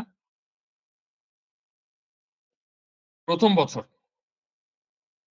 লায়াবিলিটি কম্পোনেন্ট হলো 885,000, ইয়ার 1-এ 885,000 এর 15% ক্যালকুলেশন করলাম। 885 এর 15% ক্যালকুলেট করে 1,32,876। তো এটার জন্য আমি কি করব? এটা আমার একটা ফাইন্যান্স কস্ট, এটা অলরেডি পড়েছেন আপনারা, finance cost, debit liability credit. কত দিয়ে? 132,876 ডেবিট লায়াবিলিটি ক্রেডিট। এরপরে অ্যামোর্টাইজেশন মানে কি? অ্যামোর্টাইজেশন মানে হলো আমার একটা লায়াবিলিটি আছে, এই লায়াবিলিটির উপরে আমি ইন্টারেস্ট চার্জ করব, এরপরে আবার লায়াবিলিটির পেমেন্ট হবে। জাস্ট যেভাবে আপনারা যদি ব্যাংকে লোন নিয়ে দেখেন ঠিক এভাবেই হয়। আমি ইন্টারেস্টটা চার্জ করলাম, এখন আরেকটা এন্ট্রি পাস করতে হবে কি? এখানে কি বলা আছে? একটা পেমেন্ট করতে হয় আমার, 10% তো আমার ইন্টারেস্ট দিতে হয়। তো 10% ইন্টারেস্ট দেয়া মানে কি? Liability debit bank credit. এখন আমাকে বলেন এই 10% ইন্টারেস্ট কিসের উপর ধরবো? এই 8,85,000-এর উপর ধরবো? Nominal value. এটা নমিনাল ভ্যালু বা ফেস ভ্যালুর উপর। এটা শুরুতে বলেছি যে বন্ডের ক্ষেত্রে আমার যে ইন্টারেস্টটা দিব, আমার যে পেমেন্টটা করতে হবে বন্ড হোল্ডারের কাছে, সেটা হলো আমার it will be on the face value. তাহলে এইভাবে আমি প্রত্যেক বছর এইভাবে এন্ট্রি দিয়ে যাব, finance cost debit liability credit. এবং finance cost debit liability credit কোন রেটে দিয়ে করব এখানে কনফিউজ হবেন না। এখানে এই ফাইন্যান্স কস্ট ডেবিট এবং লায়াবিলিটি ক্রেডিট হবে using the interest rate for present value. এখানে 15% দিয়ে প্রেজেন্ট ভ্যালুতে এনেছিলাম, সিম্পলি এখানে 15% দিয়েই ফাইন্যান্স কস্ট চার্জ করব, লায়াবিলিটি বাড়াবো। কিন্তু লায়াবিলিটিটা যখন পেমেন্ট করে দিব তখন I will use the nominal value. এইভাবে করতে করতে 3 বছর করতে করতে দেখবেন আলটিমেট রেজাল্টটা কি? ইন্টারেস্ট এক্সপেন্স ডেবিট, লায়াবিলিটি ভাবে ক্রেডিট। এটা করতে করতে আলটিমেটলি আপনার লায়াবিলিটির ভ্যালুটা 1 মিলিয়ন হয়ে যায়। এখন আমি চাচ্ছি আপনারা এইটা দিয়ে একটা টেবিল বানায় ফেলেন, সবাই যতজন আছেন ক্লাসে। কারণ এই আইএফআরএস 9-এ এই অ্যামোর্টাইজেশন টেবিলটাই হলো এভরিথিং। এই ওয়ার্কিংটা সবার বাই হার্ট, এটা জিনিসটা একদম মাথার মধ্যে সবসময় থাকতে হবে। এই কোয়েশ্চেনটা আমি আবার শো করছি এখানে।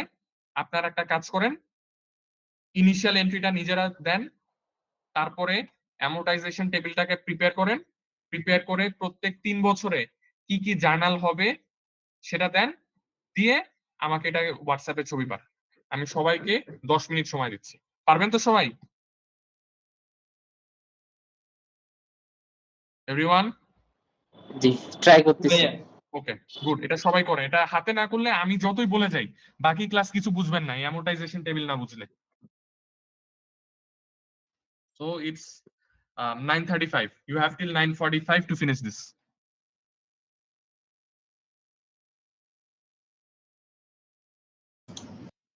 ঠিক 3 বছরের জার্নাল এন্ট্রিটা শুধু দিলেই হবে, রাইট? আপনি ইয়ার 1, ইয়ার 2, ইয়ার জার্নাল 3। না, অ্যামোর্টাইজেশন টেবিলও করবেন, জার্নাল এন্ট্রিও দিবেন। আচ্ছা, অ্যামোর্টাইজেশন টেবিল বলতে কি, ইন্টারেস্ট চার্জ করবেন, পেমেন্ট করবেন, তারপর ব্যালেন্স কত থাকবে। আচ্ছা, বুঝতে পারছি। সবাই হোয়াটসঅ্যাপে করে ছবি দিবেন, এভরিওয়ান।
আপনারা কেউ বসে থাকেন না, করেন এখনই।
বাকিরা সবাই দেন, শুধুমাত্র এহসান হাবিব ভাই দিছে।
মাত্র 2 জন দিচ্ছেন, স্টিল ওয়েটিং, আর ক্লাসে 20+ আছেন আপনারা।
কি অবস্থা আপনাদের? আর কতক্ষণ লাগবে বলেন?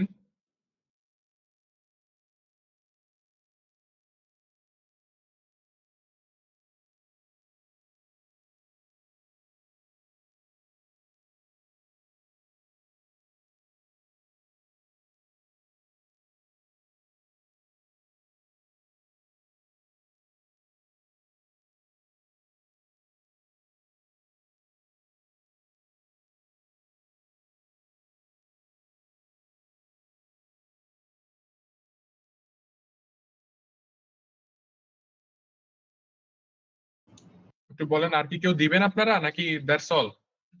আপনি বোধহয় দেখা দিলে ভালো হতো। একটু সময় লাগবে। আচ্ছা, আপনি করতে থাকেন, আমি জিনিসটা দেখাতে থাকি। এখানে এই অ্যামোর্টাইজেশন টেবিলটা সব থেকে আরেকজন করেছেন, ভেরি গুড। আচ্ছা, আগে আমাকে বলেন, সবাই কি অ্যামোর্টাইজেশন টেবিলটা কি সবাই পারেন কিনা, এটা আগে বলেন। এটা খুবই একটা বেসিক জিনিস। আপনারা সবাই কি confident with amortisation table? Yes, no?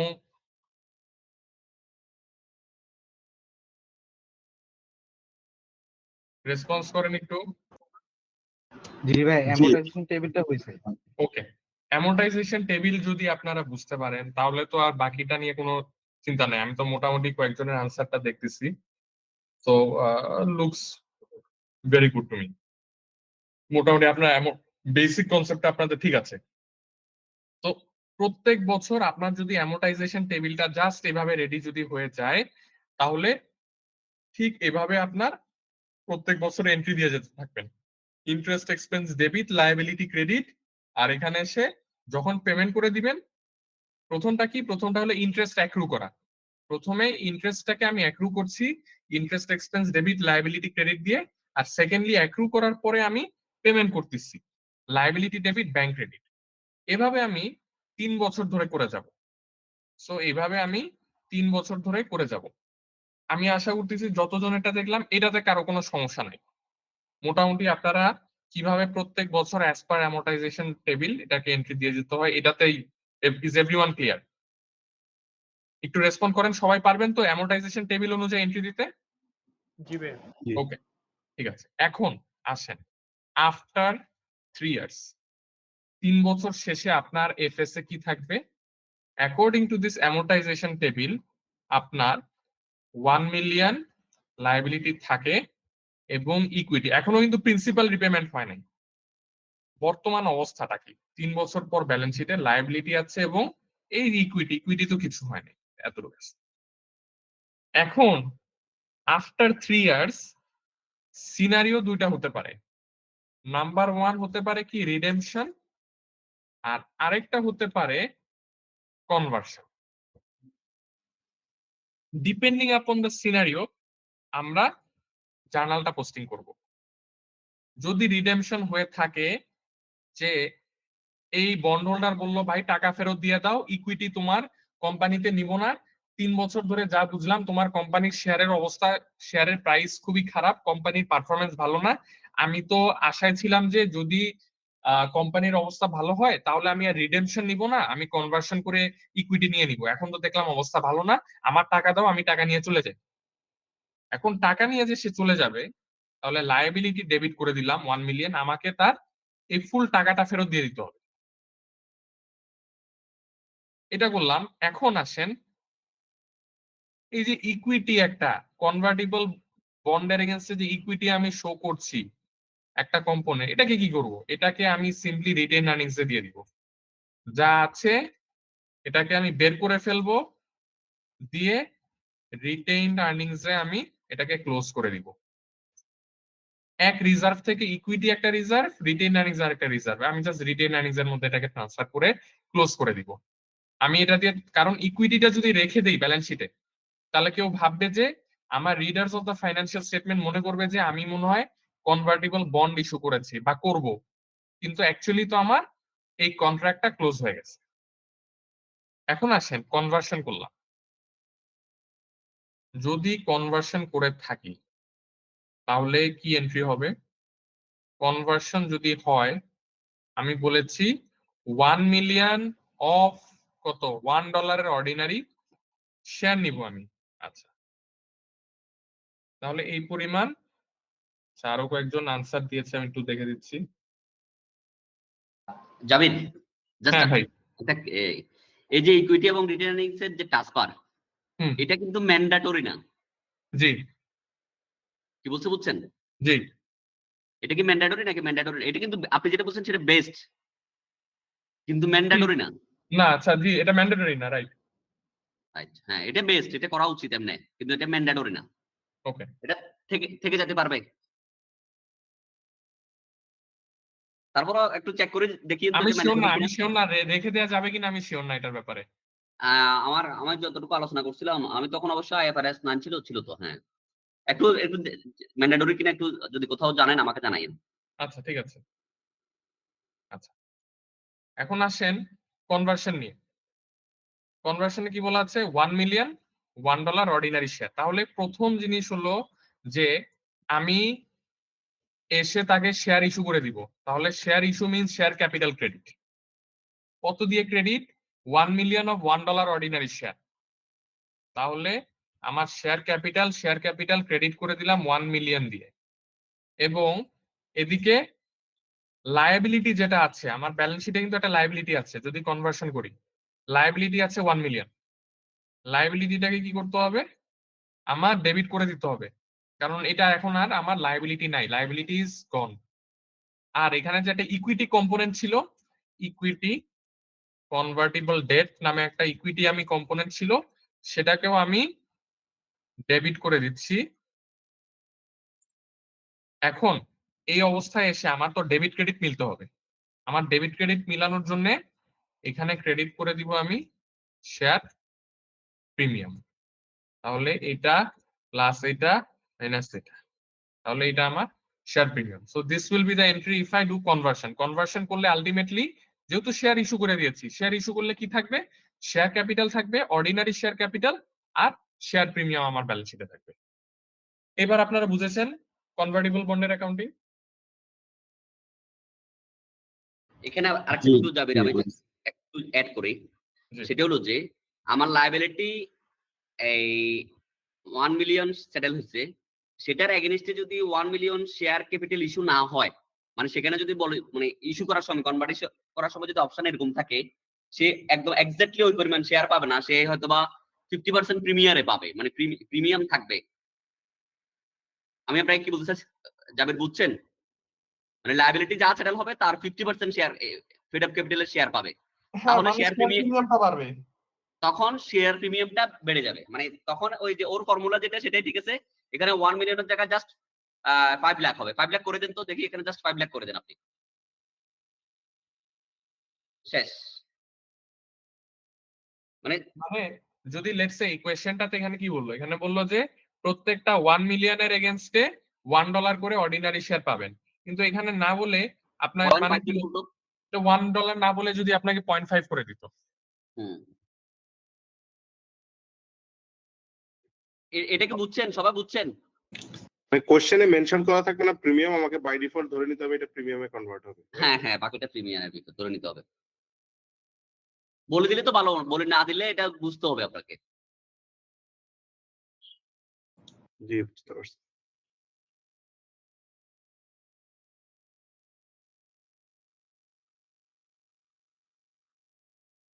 ওকে, সবাই কি ক্লিয়ার কনভার্টিবল বন্ডের অ্যাকাউন্টিং? জি ক্লিয়ার। Okay great. কিন্তু অ্যাডভান্স লেভেল সহ কভার হচ্ছে, কি বলছে বুঝছেন? আপনারা এগুলা খুব মনোযোগ দিয়ে পড়েন এবং নোট ডাউন করে রাখেন, এগুলো কিন্তু খুব ইম্পর্টেন্ট ওই কনসেপ্ট। ওই এটা একটু আরেকবার একটু যদি বলে দিতেন, জাস্ট এই কনভার্সনটা। আচ্ছা, এই কনভার্সনটা, আচ্ছা জি জি কনভার্সন হলে আপনার ব্যালেন্স শিটে 3 বছর পর কি আছে? লায়াবিলিটি আছে আর ইকুইটি আছে একটা কম্পোনেন্ট। কনভার্সন হওয়া মানে কি? আপনার এই লায়াবিলিটি শেষ, লায়াবিলিটি ডেবিট করে দিলেন, ইকুইটি যা আছে এটা রিমুভ করে দিলেন। এখন কি আসবে? শেয়ার ইস্যু করছেন, ordinary share. Ordinary share issue করলে আপনার শেয়ার ক্যাপিটাল ক্রেডিট করতে হয়। শেয়ার ক্যাপিটাল ক্রেডিট করবেন কত? শেয়ার ক্যাপিটাল যতটুক শেয়ার ইস্যু করছে ততটুকের face value. 1 million ordinary share issue করবে এবং এটার ফেস ভ্যালু $1 করে। তো আপনার এখানে কত? তাহলে আপনার 1 মিলিয়ন শেয়ার ক্যাপিটাল ক্রেডিট হচ্ছে। তাহলে এদিকে আছে এত 1.1 আর শেয়ার ক্যাপিটাল আছে 1 মিলিয়ন। তো বাকিটা কি? বাকিটা আপনার it needs to be share premium. জি জি এবার বুঝতে পেরেছেন? আচ্ছা জি। ওকে, এখন আপনারা যদি এখানের এই অ্যামোর্টাইজেশন টেবিলটা একদম ক্লিয়ারলি বুঝে থাকেন, এই প্রেজেন্ট ভ্যালু ক্যালকুলেশন গুলা ক্লিয়ারলি বুঝে থাকেন, তাহলে আমার আইএফআরএস 9টা বাকিটা পড়ানো আপনাদেরকে খুবই সহজ হয়ে যাবে এবং আপনাদের বুঝতেও অনেক সহজ হবে। ম্যাক্সিমাম ক্যালকুলেশনস ডান। এখন আমরা কিছু নিয়ম পড়বো, কখন কিভাবে কোন সিনারিওতে কি হবে। মেইন এই যে অ্যামোর্টাইজেশন টেবিলটা ঘুরে ফিরে এখানেই আসবে। একটা জাবির, আমি জাস্ট একটা কথা বলি। জি যারা মনে করেন শুধুমাত্র অ্যাকাউন্টিং প্রিপারেশন নেন, এফএম নেন না, বা এফএম নেন অ্যাকাউন্টিং নেন না, আমি মনে করি দুটো সাবজেক্ট একসাথে নেওয়াটা কিছুটা ওয়াইজ, একটা সাইনার্জেটিক বেনিফিট পাওয়া যায়। সেটা কি আপনারা এইসব সাবজেক্ট গুলো করতে গিয়ে বুঝতেছেন কিছু? হ্যালো? হ্যাঁ হ্যাঁ, রাইট রাইট, কারণ ওখানে যে অ্যামোর্টাইজেশনের অনেক কাজ কিন্তু এফএমএও আছে, এবং এফএমএও এই যে আছে, ডিসকাউন্টিং তারপর আনউইন্ডিং এর অনেক কিছুই এফএমএই আছে আর কি। এফএমএ আছে, Majestic time benefit value of মানির কাজটা করতেছে। করতেছেন। তো এই জিনিসগুলো আসলে এফএম ছাড়া কিন্তু অ্যাকাউন্টিং অচল, অ্যাকাউন্টিং ছাড়া কিন্তু এফএম অচল। জিনিসগুলো কিন্তু আপনার ডেপথ অফ নলেজ বাড়ানোর জন্য যারা আগে এফএম পড়ছেন তাদের জন্য অনেক বেশি ইজি, তাই না? জি ভাইয়া। আর যারা এফএম পড়েন না তাদের জন্য একটু চ্যালেঞ্জিং। ঠিক আছে, সমস্যা নাই। যেহেতু জাবির ক্লিয়ারলি স্লোলি বুঝাচ্ছে, আপনাদের সবাই বুঝতে কোনো সমস্যা হবে না। জাবির ওকে। আপনাদের জন্য কি একটু ফাস্ট হয়ে যাচ্ছে ক্লাসটা, নাকি পেজ ঠিক আছে? ঠিক না আছে ভাইয়া। অবশ্যই ঠিকই আছে। ঠিক আছে। আচ্ছা, এরপরে আমরা ওকে এখন একটা ইম্পর্টেন্ট কনভার্টিবল বন্ডটা আমরা বুঝলাম। এবার আসেন প্রেফারেন্স শেয়ার নিয়ে একটু আলোচনা করবো আমরা। আমরা কিন্তু অনেক সময় দেখেছি প্রেফারেন্স শেয়ার বিভিন্ন ধরনের থাকে। মাঝে মধ্যে দেখি প্রেফারেন্স শেয়ারের সামনে লেখা থাকে রিডিমেবল প্রেফারেন্স শেয়ার, আবার মাঝে মধ্যে দেখি যে প্রেফারেন্স শেয়ারের সামনে লেখা আছে ইরিডিমেবল প্রেফারেন্স শেয়ার। তো অনেক সময় দেখলাম যে এই রিডিমেবল প্রেফারেন্স শেয়ারকে লায়াবিলিটিতে দেয়া আছে। তো তখন আপনাদের হয়তো একটা কোয়েশ্চেন আসবে যে জিনিসটা তো শেয়ার বলাই আছে, তো এটা হলো শেয়ার ক্যাপিটাল, তো রিডিমেবল হোক ইরিডিমেবল হোক বা যেটাই বলা থাকুক না কেন, এখানে কেন লায়াবিলিটিতে যেটা জিনিসটাতে শেয়ার লেখা আছে সেই জিনিসটা কেন লায়াবিলিটিতে আছে? তো এটা নিয়ে হলো আমাদের নেক্সট আলোচনাটা। আচ্ছা, financial instrument should be classified as a financial liability, asset or an equity according to substance of the contract, not its legal form. আচ্ছা, তাহলে এখানে ইম্পর্টেন্ট জিনিসটা কি আমার জন্য? যখনই আমি কোনো ইনস্ট্রুমেন্টকে ক্লাসিফাই করতে যাব, ক্লাসিফাই করার সময় লিগ্যাল ফর্মটা দেখব না, রাদার ওটার ইকোনমিক সাবস্টেন্সটা দেখবো, ইন রিয়ালিটি সেই জিনিসটা কি। এখন দেখেন, তাহলে যে আলোচনাটা করছিলাম, একটা প্রেফারেন্স শেয়ার যদি আমার রিডিমেবল হয়ে থাকে, অর্থাৎ redeemable means at some specified period of time সেটা রিডেমশন হবে, সেটা আমার যাকে ইস্যু করেছি সে এই শেয়ার, তো তার এগেইনস্টে আমার তাকে পেমেন্টটা করে দিতে হবে। যদিও লিগালি বলা হচ্ছে, যদিও লিগালি আমি বলছি ইটস আ শেয়ার, কিন্তু এটার সাবস্টেন্সটা কি? The substance is that of a financial liability. কারণ ফাইন্যান্সিয়াল লায়াবিলিটির যে আমরা ডেফিনিশনটা পড়েছি, ডেফিনিশনে কি বলা ছিল? এ financial liability is a contractual obligation to deliver cash. তাহলে আমার যখনই এই ফাইন্যান্সিয়াল লায়াবিলিটির ডেফিনিশনটা মিট হয়ে যাবে, যখনই contractual obligation to deliver cash হবে, তখন আমার সেটাকে লায়াবিলিটি হিসাবে ক্লাসিফাই করতে হবে। যদিও লিগ্যাল ফর্মে লেখা আছে শেয়ার, IAS 32 আমাকে বলছে যে কোনো কিছু আমি classification will be as per substance of the contract, not it's legal form. তাহলে এই জিনিসটা যখন আমি করব, আমি যখন এই ক্লাসিফিকেশনটা করব, আমার একটা জিনিস কি মাথায় রাখতে হবে? Substance of the contract, not legal form. আরেকটা জিনিস কি? Is there a contractual obligation to deliver cash? আমার কি ক্যাশ ডেলিভার করার কোনো অব্লিগেশন আছে কিনা? যদি বলেন যে হ্যাঁ আমার ক্যাশ ডেলিভার করতে হবে, তাহলে সেটা লায়াবিলিটি, যদিও গায়ে লেখা আছে share, still it is a liability for me. আর যদি বলি যে না আমার কোনো অব্লিগেশন নাই টু ডেলিভার ক্যাশ, তাহলে সেটা ইকুইটি। যেমন ইরিডিমেবল প্রেফারেন্স শেয়ার, আমার এমন একটা প্রেফারেন্স শেয়ার ইস্যু করলাম যেটা কখনো রিডিম করতে হবে না, যেটার এগেইনস্টে রিপেমেন্ট করে দিতে হবে না। সো তখন আমি, যদিও শেয়ার লেখা আছে, শেয়ার লেখা থাকুক বা যাই লেখা থাকুক গায়ে, আমি দেখবো যে এই ডেফিনিশনটা মিট করে কিনা। Is there a contractual obligation to deliver cash? আমি দেখলাম যে না, এখানে যেহেতু ইরিডিমেবল, আমার কোনো কন্ট্রাকচুয়াল অব্লিগেশন নাই টু ডেলিভার দ্য ক্যাশ, তাহলে এটা আমার জন্য ইকুইটি। এবার আসেন, if an entity issues preference shares that pay a fixed rate of dividend and that have a mandatory redemption at a future date, the substance is that they are a contractual obligation to deliver cash and therefore should be recognized as a liability. আচ্ছা, তাহলে আমরা এটা already এতক্ষণ আমাদের আলোচনায় এসে পড়লো যে প্রেফারেন্স শেয়ার যদি আমার রিডিমেবল হয়, it means I have an obligation to deliver cash, এবং সেটা আমার জন্য লায়াবিলিটি, আর ইরিডিমেবল হলে সেটা আমার জন্য ইকুইটি। আচ্ছা, এরপরে নেক্সট এই আলোচনাটা, এই টেবিলটা দেখেন, এটা খুবই গুরুত্বপূর্ণ একটা জিনিস। আমি আপনাকে কয়েকটা এক্সাম্পল দিলাম। একটা প্রেফারেন্স শেয়ারের ক্ষেত্রে, প্রেফারেন্স শেয়ারে আমরা জানি ডিভিডেন্ড দেয়। প্রেফারেন্স শেয়ারে বলা আছে the principal payment it is non redeemable, অর্থাৎ এই প্রেফারেন্স শেয়ারটা যে প্রিন্সিপাল অ্যামাউন্টটা সেটা আমার কখনো পেমেন্ট করে দিতে হবে না টু দ্য হোল্ডার, এটা ইরিডিমেবল। তো এটা দেখে মনে হচ্ছে কি এটা হলো ইকুইটি, কারণ আমার ডেফিনিশনটা কি ছিল? Is there a contractual obligation to deliver cash? আমি দেখলাম যে না, আমার কোনো কন্ট্রাকচুয়াল অব্লিগেশন নাই, কারণ ইরিডিমেবল, তাহলে ইকুইটি। এবং ডিভিডেন্ডস কি বলা আছে? ডিভিডেন্ড বলা আছে ইট ইজ ডিসক্রিশনারি ডিভিডেন্ড, চাইলে যেই বছর প্রফিট হবে সেই বছর আমি ডিভিডেন্ড দিব, যখন প্রফিট হবে না তখন আমার ডিভিডেন্ড দিতে হবে না। তো সেটাও কি, ডিভিডেন্ডটা হলো ডিসক্রিশনারি, তার মানে আমার কি কোনো অব্লিগেশন আছে, কন্ট্রাকচুয়াল অব্লিগেশন আছে টু ডেলিভার ক্যাশ? আমার কোনো এখানে অব্লিগেশন নাই, আমি চাইলে দিব না চাইলে দিব না। সো এটাও আমার জন্য ইকুইটি। তো আমি যখন একটা প্রেফারেন্স শেয়ারের অ্যাকাউন্টিং করছি, আমার দুই ভাবেই অ্যাসেস করতে হবে। আমার দেখতে হবে যে প্রিন্সিপাল পেমেন্টটা কি, ইকুইটি নাকি লায়াবিলিটি বুঝায়, এবং ডিভিডেন্ডটা কি, ইকুইটি নাকি লায়াবিলিটির ক্যারেক্টারিস্টিক।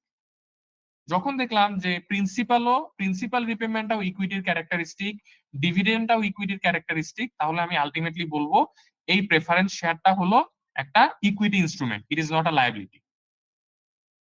এখন কিছু ক্ষেত্রে হতে পারে কি, প্রিন্সিপাল পেমেন্টটা নন রিডিমেবল হতে পারে। প্রিন্সিপাল পেমেন্টটা নন রিডিমেবল, অর্থাৎ আমার এটাকে কখনোই রিডেমশন করতে হবে না, কখনো রিপেমেন্ট করে দিতে হবে না হোল্ডারকে।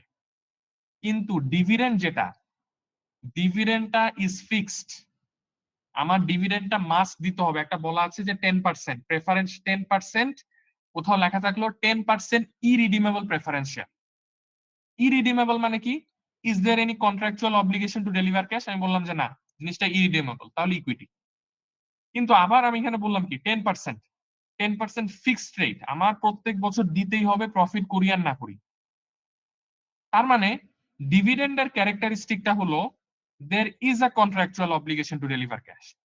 তাহলে তো একটা জিনিস মাঝামাঝি পর্যায়ে পড়ে গেল, একদিক দিয়ে প্রিন্সিপাল রিপেমেন্টটা দেখে মনে হচ্ছে ইকুইটি, কিন্তু ডিভিডেন্ডটা দেখে মনে হচ্ছে এখানে তো ডেটের ক্যারেক্টারিস্টিক, লায়াবিলিটির ক্যারেক্টারিস্টিক। তাহলে এখানে ইকুইটিও আছে, ডেট আছে। সো যেখানে ইকুইটি থাকে এবং ডেট থাকে সেটাকে আমরা কি ধরনের ইনস্ট্রুমেন্ট বলি?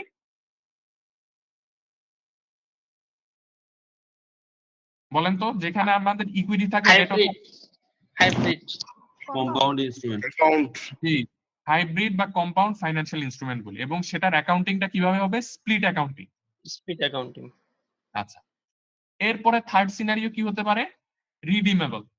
বলাই আছে রিডিমেবল প্রিন্সিপালটা, তাহলে এটা হলো ডেটের ক্যারেক্টারিস্টিক। আর ডিভিডেন্ডটাও কি? ডিভিডেন্ডটাও লেটস সে আমার ফিক্সড, নন ডিসক্রিশনারি, অর্থাৎ ফিক্সড ডিভিডেন্ড দিতেই হবে। যেখানে প্রিন্সিপাল রিপেমেন্ট ও ডেটের ক্যারেক্টারিস্টিক রিডিমেবল, আবার ডিভিডেন্ডটাও ফিক্স দিতে হবে, সেটা আমার ডেট ইনস্ট্রুমেন্ট। পুরাটুকু আমি এই পুরা প্রেফারেন্স শেয়ারটাকে আমি লায়াবিলিটি হিসেবে ক্লাসিফাই করব। সো প্রেফারেন্স শেয়ারের 3 ধরনের অ্যাকাউন্টিং হতে পারে। এটা আমি ফুললি ইকুইটি হিসাবে দেখাতে পারি, শেয়ার ক্যাপিটালের নিচে প্রেফারেন্স শেয়ারও দেখাতে পারি।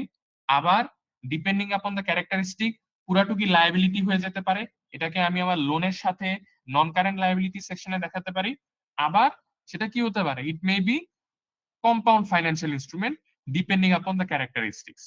তাহলে মূল কথা হলো IAS 32 আপনাকে বলে যে লিগ্যাল ফর্ম দেখবো না, শেয়ার লেখা মানেই যে ইকুইটি হয়ে গেছে এরকম না, আমার সাবস্টেন্স দেখতে হবে অফ দ্য কন্ট্রাক্ট। এবং এই সাবস্টেন্সটা যখন দেখবো, আমার মূল কোয়েশ্চেনটা কি? Is there a contractual obligation to deliver cash? কোনো কিছু ফাইন্যান্সিয়াল লায়াবিলিটি হবে নাকি ইকুইটি হবে, সেটা ডিপেন্ড করবে whether it meets the definition of financial liability or not. Share থাকুক আর না লেখা থাকুক, it doesn't matter, financial liability definition meet করলেই contractual obligation to deliver cash থাকলেই লায়াবিলিটি হবে। আর যদি কোনো কন্ট্রাকচুয়াল অব্লিগেশন না থাকে টু ডেলিভার ক্যাশ, সেটা আমার জন্য ইকুইটি হবে। প্রেফারেন্স শেয়ার অ্যাকাউন্টিং নিয়ে ক্লিয়ার সবাই? জি ভাই।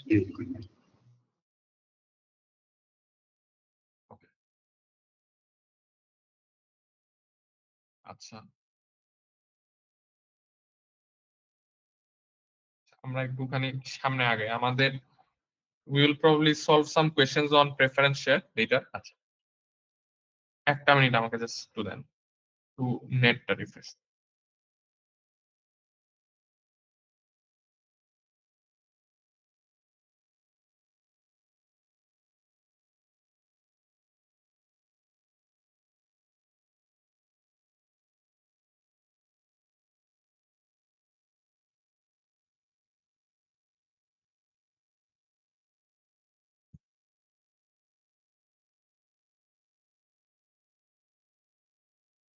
আচ্ছা, সো এতক্ষণ আমরা আমাদের যে ডিসকাশনটা ছিল একটু যদি রিক্যাপ করি, we studied about financial asset, financial লায়াবিলিটির ডেফিনিশন কি কি সেটা নিয়ে বললাম, কোনটা ফাইন্যান্সিয়াল অ্যাসেট হবে, কোনটা ফাইন্যান্সিয়াল লায়াবিলিটি হবে, এগুলা নিয়ে বিভিন্ন এক্সাম্পলস বললাম। এরপরে আমরা কম্পাউন্ড ফাইন্যান্সিয়াল ইনস্ট্রুমেন্টে চলে গেলাম, এবং কম্পাউন্ড ফাইন্যান্সিয়াল ইনস্ট্রুমেন্টের পরে আমাদের ডিসকাশন ছিল প্রেফারেন্স শেয়ার নিয়ে, যে প্রেফারেন্স শেয়ারের অ্যাকাউন্টিংটা কিভাবে হবে। এটা 3 ধরনের অ্যাকাউন্টিং হতে পারে, এবং করার সময় we must look at the characteristics, যে এটা কি লায়াবিলিটি নাকি ইকুইটি ডেফিনিশনে পড়ে। যে ডেফিনিশন পড়বে, ডেফিনিশনের বেসিসে আমাদের অ্যাকাউন্টিং করতে হবে। তাহলে এটা দিয়ে একটা জিনিস বোঝা গেল যে IFRS 9, IAS 32 ফাইন্যান্সিয়াল ইনস্ট্রুমেন্টস ভালো বুঝতে হলে আপনার ওই বেসিক ফাইন্যান্সিয়াল অ্যাসেট এবং লায়াবিলিটি ডেফিনিশনটা প্রপারলি বুঝতে হবে। যদি ডেফিনিশন না বুঝতে পারেন, এইসব প্রেফারেন্স শেয়ারের অ্যাকাউন্টিং এগুলো খুবই কঠিন, এত রুলস মনে রাখতে হয় না। সোজা কথা, ডেফিনিশন জানলেই পুরো জিনিসটা সহজ। এবার আমরা চলে যাব ফাইন্যান্সিয়াল লায়াবিলিটি নিয়ে ডিসকাস করলাম, ইকুইটি নিয়ে। এবার ফাইনাল যে পার্টটা অফ IFRS 9 সেটা হলো ফাইন্যান্সিয়াল অ্যাসেটস। এখন ফাইন্যান্সিয়াল অ্যাসেটের অ্যাকাউন্টিংটা করার জন্য ফাইন্যান্সিয়াল অ্যাসেটকে ক্লাসিফাই করতে হয়, এবং এখানেই most people gate confused here. আমরা আজকের ক্লাসে হয়তো ফুললি পুরো জিনিসটা আলোচনা করব না, বাট লেটস সি কতটুকু আমরা আগাতে পারি। ফার্স্ট থিং ইজ ফাইন্যান্সিয়াল অ্যাসেটটাকে আমার ক্লাসিফাই করতে হয়। ক্লাসিফিকেশনের পরে সেটার অ্যাকাউন্টিংটা হবে। এখন ক্লাসিফিকেশনটা 3টা ক্যাটাগরিতে হয়। আপাতত পুরো আলোচনাটা থিওরিটিক্যাল মনে হবে, একটু থিওরিটাকে মনোযোগ দিয়ে শুনেন, একটু বুঝেন, এরপরে থিওরিটাকে যখন আমরা অ্যাপ্লাই করব তখন আরো ক্লিয়ার হয়ে যাবে। ফাইন্যান্সিয়াল অ্যাসেটকে আমরা 3 ভাবে ক্লাসিফিকেশন করি, 3টা ধরন। একটাকে বলা হয় অ্যামোর্টাইজড কস্ট, আরেকটাকে বলা হয় FVOCI, fair value OCI, fair value through OCI, আর fair value through profit and loss. Financial অ্যাসেটকে অ্যামোর্টাইজ কস্ট এক, অথবা it may be fair value through OCI, অথবা it may be fair value through profit and loss. এই 3টার classification আছে financial অ্যাসেটে। এখন যে কোনো একটা ফাইন্যান্সিয়াল অ্যাসেট কিভাবে অ্যাকাউন্টিং করব, অ্যাকাউন্টিং করার আগে এই 3টার মধ্যে যে কোনো একটাতে ফেলতে হবে আমার অ্যাসেটটা। যখন এই 3টার একটাতে ফেলতে পারবো তারপর আমি অ্যাকাউন্টিংটা বোঝা সহজ। সো টাফ পার্টটা কি? টাফ পার্টটা হলো ক্লাসিফাই করা যে 3টার মধ্যে কোন ক্যাটাগরিতে পড়বে। এখন আমার ফাইন্যান্সিয়াল অ্যাসেট কি কি? ক্লাসের শুরুতে আমরা আলোচনা করেছিলাম ট্রেড রিসিভেবলস আমার জন্য ফাইন্যান্সিয়াল অ্যাসেট, ক্যাশ আমার জন্য ফাইন্যান্সিয়াল অ্যাসেট, কোন কোম্পানিতে আমার ইকুইটি ইনস্ট্রুমেন্ট সেটা আমার ফাইন্যান্সিয়াল অ্যাসেট, কোন বন্ডের ইনভেস্টমেন্ট আছে সেটা আমার ফাইন্যান্সিয়াল অ্যাসেট, কাউকে আমি লোন দিয়েছি সো আমার একটা লোন রিসিভেবল আছে সেটাও আমার একটা ফাইন্যান্সিয়াল অ্যাসেট। আচ্ছা, এখন প্রথম জিনিসটা হলো ক্লাসিফিকেশন করার জন্য আমাদের 2টা টেস্ট করতে হয়। একটা হলো ক্যাশ ফ্লো টেস্ট, আর একটা হলো বিজনেস মডেল টেস্ট। জিনিসগুলা একটুখানি থিওরিটিক্যাল, বাট আমাদের এগুলা উই নিড টু গো, একটু হয়তো আপনাদের কাছে প্রথমবার পড়তে একটু ডিফিকাল্ট হবে, but we need to understand this, কারণ আইসিএবি আইএফআরএস 9 দিয়ে কখন কি কোয়েশ্চেন দিয়ে দেয় এটা বলা যায় না। প্রথম টেস্ট এই 3টা ক্যাটাগরিতে প্লেস করার জন্য আমি স্লোলি যাচ্ছি যাতে সবাই বুঝতে পারেন। অ্যামোর্টাইজড কস্ট, এফভিওসিআই এবং এফভিটিপিএল, এই 3টার একটাতে প্লেস করার জন্য আমার 2টা টেস্ট আগে জানতে হবে। প্রথম টেস্টটা কি? প্রথম টেস্ট হলো cash flow test. R the financial assets contractual cash flow solely payment of principal and interest. এই যে ফাইন্যান্সিয়াল অ্যাসেটটা আমার আছে সেখান থেকে কি ধরনের ক্যাশ ফ্লো আসে? Is it only principal and interest, এটা কিনা, এই জিনিসটা হলো আমার বুঝতে হবে। এটা হলো কি? এটাকে বলা হয় আমার ক্যাশ ফ্লো টেস্ট। এখন আসেন, একটা বন্ডের ক্ষেত্রে আমার একটা রেগুলার বন্ড আছে, সেই বন্ড থেকে আমার কি ধরনের ক্যাশ ফ্লো আসে? সেই বন্ড থেকে আমার শুধুমাত্র প্রিন্সিপাল পাই এবং ইন্টারেস্ট পাই। সো যদি আমি বলি যে এই ক্যাশ ফ্লো টেস্টটা মিট করে কিনা একটা রেগুলার বন্ড, আমি বলবো yes it meets the criteria. কারণ ক্যাশ ফ্লো টেস্টে কি বলা আছে? আর the financial assets contractual cash flow solely payment of principal and interest, SPPI, আমি বলবো যে ইয়েস।